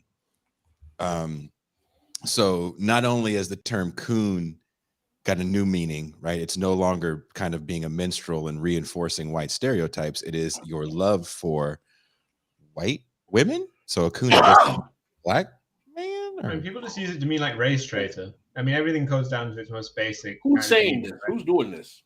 Who's cooning? No, who's redefining cooning? Yeah. Everyone I see online using the word uses it to mean like race traitor or whatever. I feel like coons redefine coons. But anyway, Terry Crews, the actor, Crews, he has his own definition. Do you know what it is, Pascal? Himself? No. Well, kind of. Terry Crews says, yes, I'm a coon. Conquer our own negativity. Oh. This will save Black America. So what we need more coons. Oh my god. We need more coons. That's probably too many of you people got your pants hanging low, different color face tattoos in your hair. You need to be a coon. Oh, shit. It is kind of highly ranked in the offensive things a black person can call another black person. Yeah. Yeah. There are worse. I think people are saying coon.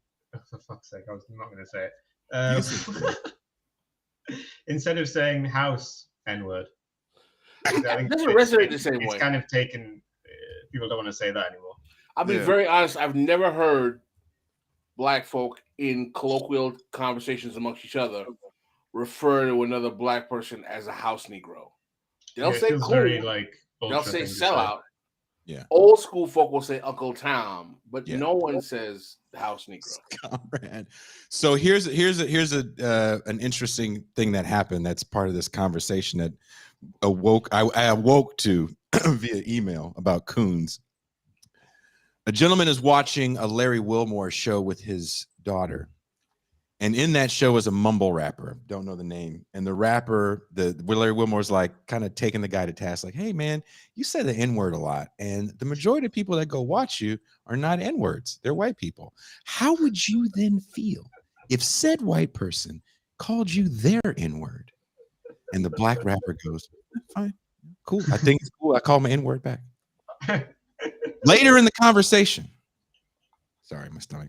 Later in the conversation, the black rapper gets upset over the fact that white people use emojis that are dark skinned.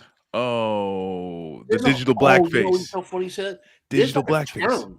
There's a term for that. It's not only a term. This I don't want to say movement. I wouldn't want to say. There's like a kind of internet Twitter discourse around this about white people using memes with black people in them and emojis, and how it's a kind of racism / cultural appropriation. It's digital blackface. Is that what it's called? Digital blackface. Yeah. Digital blackface is the name. When I saw that nonsense going on, I was like, man, can we smack all these Negroes who are complaining about this shit? I was like, everyone should have been happy with the Simpsons, the yellow one. I mean, like Kanye hasn't said a lot of prolific shit, but that I feel like that is Kanye's best take was just keep these motherfuckers yellow. I like my emojis Simpsons colored. Well, you know, remember, I don't know if you'll remember. Do you remember when I talked to you all about what my theory is about all of this woke blowback, right? You remember when I talked about it? Jason doesn't remember. Remember when I told you that my theory is all of this white folk or pissed about wokeness is a product of, because of Twitter and social media, white people learned for the first time how much a lot of black folk can't fucking stand them because they saw their conversations on Twitter. And I think it shocked the hell out of them. You think so? I really believe that. It's like the movie Soul Man? No, seriously. In reverse? I had a conversation with my buddy, my boy Lawrence. I mentioned Lawrence here. And I said, Lawrence, remember how when we were in college, like we always knew there was a crew of cats, you know, who really really hated white people, like the white man is the devil and all that kind of stuff, extreme nonsense. It's like, yeah, man, there's always cats like that, whatever, so on and so forth. And I realized when I was in law school that a lot of white folk weren't aware of that kind of dynamic around black people. Is that why you were giving out the cannoli in Bensonhurst, Pascal? I wasn't giving out the cannolis. I wasn't even hanging out in Bensonhurst when I was growing up. Where was you giving out all this cannoli? We was talking earlier in the show, and you said you was giving them the fucking. No, that was it. That she was coming to the crib. I wasn't going. Sorry about that. So you were all about the linguine and clams. Yeah, she had to come to the crib. I wasn't going out to the. Even though, well, listen, you trying to get me to digress into a whole other thing. I want to go there because I got stories. I don't want to go there. But but the point I was trying to say is that I really think that reacting to seeing how certain black folk tweet their kind of racialized worldviews, I think a lot of white people who weren't aware of that were like disturbed. They were like, oh my God. Like it really kind of like, I mean, woke was a slang that black people used to speak amongst themselves. That shit is like public enemy number one right now. You know what I'm saying? I mean, like the light skin versus dark skin stuff was not something I knew anything about. I'll give you an example. I want this is real talk. I have a friend of mine, one of my frat brothers, nice guy, grew up in the Bronx. He's kind of an Afrocentric, like black nationalist. Like anytime he saw a black guy dating a white woman, he would say religiously, "Why are you dating one of those savages?" Like he called white people savages. Like that was his like. And did the brother respond back? Because she's got good credit, stupid. He's like savage. She finna co-sign for this cell phone, dumbass. Why you ruining my good shit? Now, of course, his thinking comes from that whole kind of like, the from the caves of the Caucasus Mountains, kind of like, Nation of Islam kind of thinking. But this is not an unintelligent guy. This guy's a smart guy. He's a teacher, but he's straight up. That was like his term. It was like, a savage. And it was just like, I got other friends who would call like, white folk gray. Like he's dating a gray babe. But this is not uncommon. And by the way, I've never heard of any of this. By the way, these are college-educated people. You know what I'm saying? So this was like a normal part of the conversational kind of repertoire I grew up hearing all the time. I can imagine if you hear that or you see this on Twitter regularly, and you're a white suburban liberal who's like, "Oh, I love hip hop and this is wonderful." I've got my friend Shaquina who's like, he's teaching me how to cook grits, and then you see motherfuckers call people savages, devils, and all kinds. It might jack you up. Snow crickets is one of my favorites. No crickets. Look, man, I think snow anything is shit good. mad silly or hella silly because I think I was telling this on the show. A woman I know who has gotten a very decent career in Hollywood. When she first got to Hollywood, I remember asking her, I was like, "Well, how is it?" And she goes, "It's nigga time out here." I was like, "What?" She's like, "It's just nigga time, man." And she's gone on to star in some, well, not star. She's been in movies, and if I told you who she was, you know who she is. I'll tell you guys off air. But she was like, Regina King is kind of, a big time star out here, and people love that kind of niggerish white girl sidekick. And white woman or black woman saying this to you? She's black as shit. Oh, okay. I was about to say because I was about to. I thought the story was about a white woman. That's why it's funny. I know. Like how you have to coon. That's what's so funny about this redefinition of coon. For her to get roles in Hollywood, this gorgeous, talented woman, she's got to coon it up for the camera, and the roles that she has that you would know her in, that's not her at all. It's so far from the woman I met. She's like a New York socialite, but she's got to play, a sassy, and it's so not her. No, it's not. She's an Afro-Saxon, as Pascal Afro-Saxon, yeah. She's a straight up Afro. And that sounds like a dangerous race. I think I guess they are kind of. I just wrote her name in the chat. Doesn't help me because I still don't know who she is. Yeah, I'll tell you what now. In the chat. Did you guys know I used to live in Greece? Yeah, because you had to hide there. Oh yeah, cool. See, I remember your story. Nice. Folks like the Afro-Saxon. You remember her now? Not really, but she's. Here's another one. Oh, okay. I know Yeah. she's been in more stuff. These are the ones. Yeah. Wait. Didn't she die? Not that I know of. But one of his wives died, didn't it? Maybe in real life. In the movie. But in the movie. Uncle Ben from Spider-Man's totally alive right now.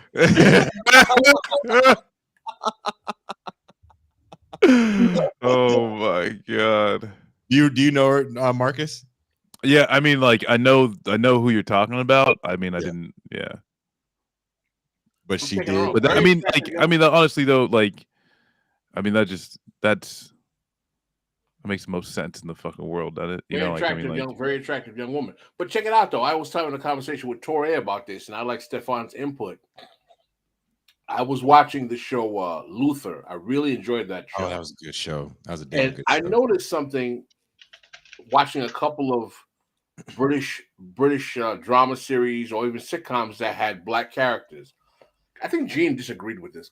I've always found that the way in which British dramatic series or even comedies depict black folk had a certain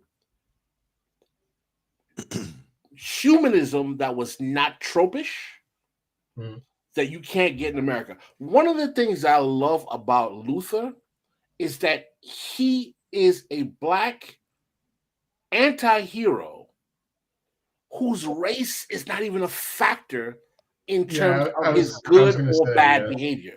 Have you seen Lupin? Yeah, I was going to say, like, I'm not sure how true this is generally, but I think especially Luther was kind of this example of where you had this dramatic thing with a black lead where kind of him being black was basically irrelevant. And that's why Idris Elba, I think after this was talked about as being like a next James Bond, because he was playing this kind of role where it didn't matter that he wasn't playing like a black guy that was black, and that was somehow vitally important to his character. And so it was seen that he would be able to play someone like James Bond. Right. What I realized is after watching Luther is that they would never be able to do something like that in the United States. There would always be some kind of attempt to have this kind of tropish storyline thrown in that was really corny and really stupid, that kind of racially reduced him in a certain way that wouldn't be like, you know, and I found Luther very, very refreshing because of that. I mean, in the UK, we have to focus our kind of intensity on kind of our class division, which isn't a Marxist class division, but it's a cultural class division. And so there isn't kind of enough social animus to spend so much on racializing completely everything. We don't get that in the States because, you know, out there, it's like accents too, the way you talk, education. Right. Like a British person can tell the class of a British person just by looking at them on the street or hearing them speak a line. That's what kind of fucked me up and really woke me up to class was my time in the UK. By the way, Black women with British accents are some of the most sexy sisters in the world, man. I love an Afro Brit with that accent, man. God damn. There's one that's a bad. Who's the chick? Who's the woman from? She was in Black Mirror. She was in the White Bear episode of Black Mirror. I don't know. I know. It's really hard to Google because Black's already in the title.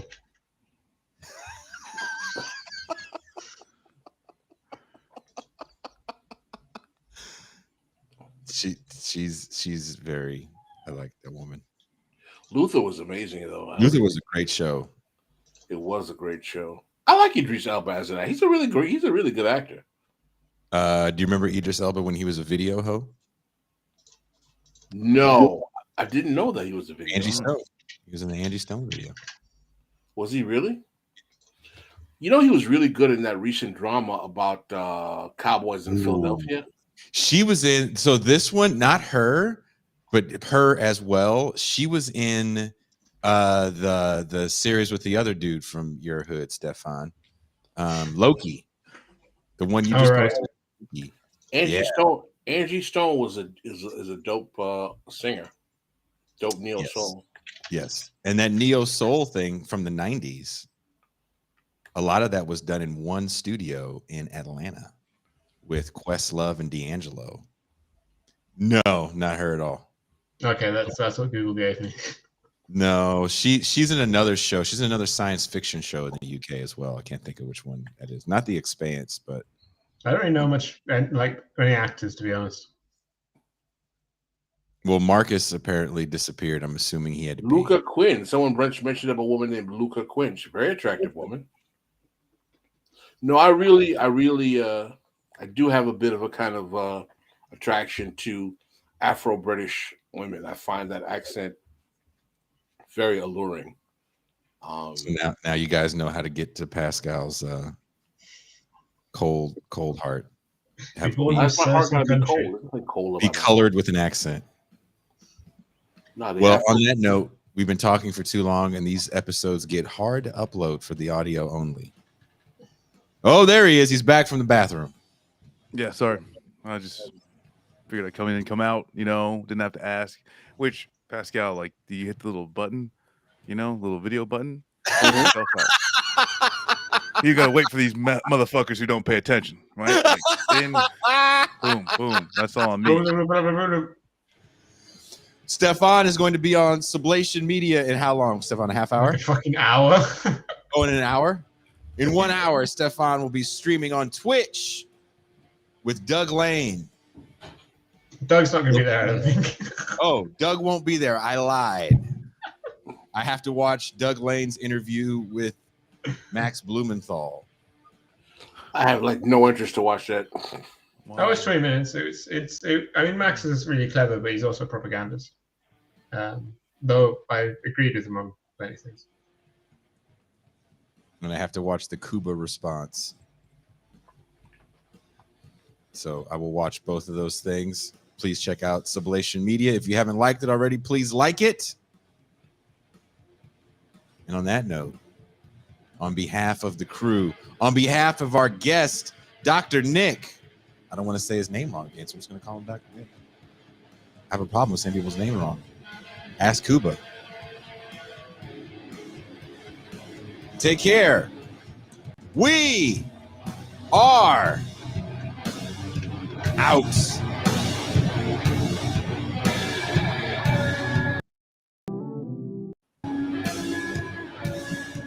I promise. Are we? Maybe we're not.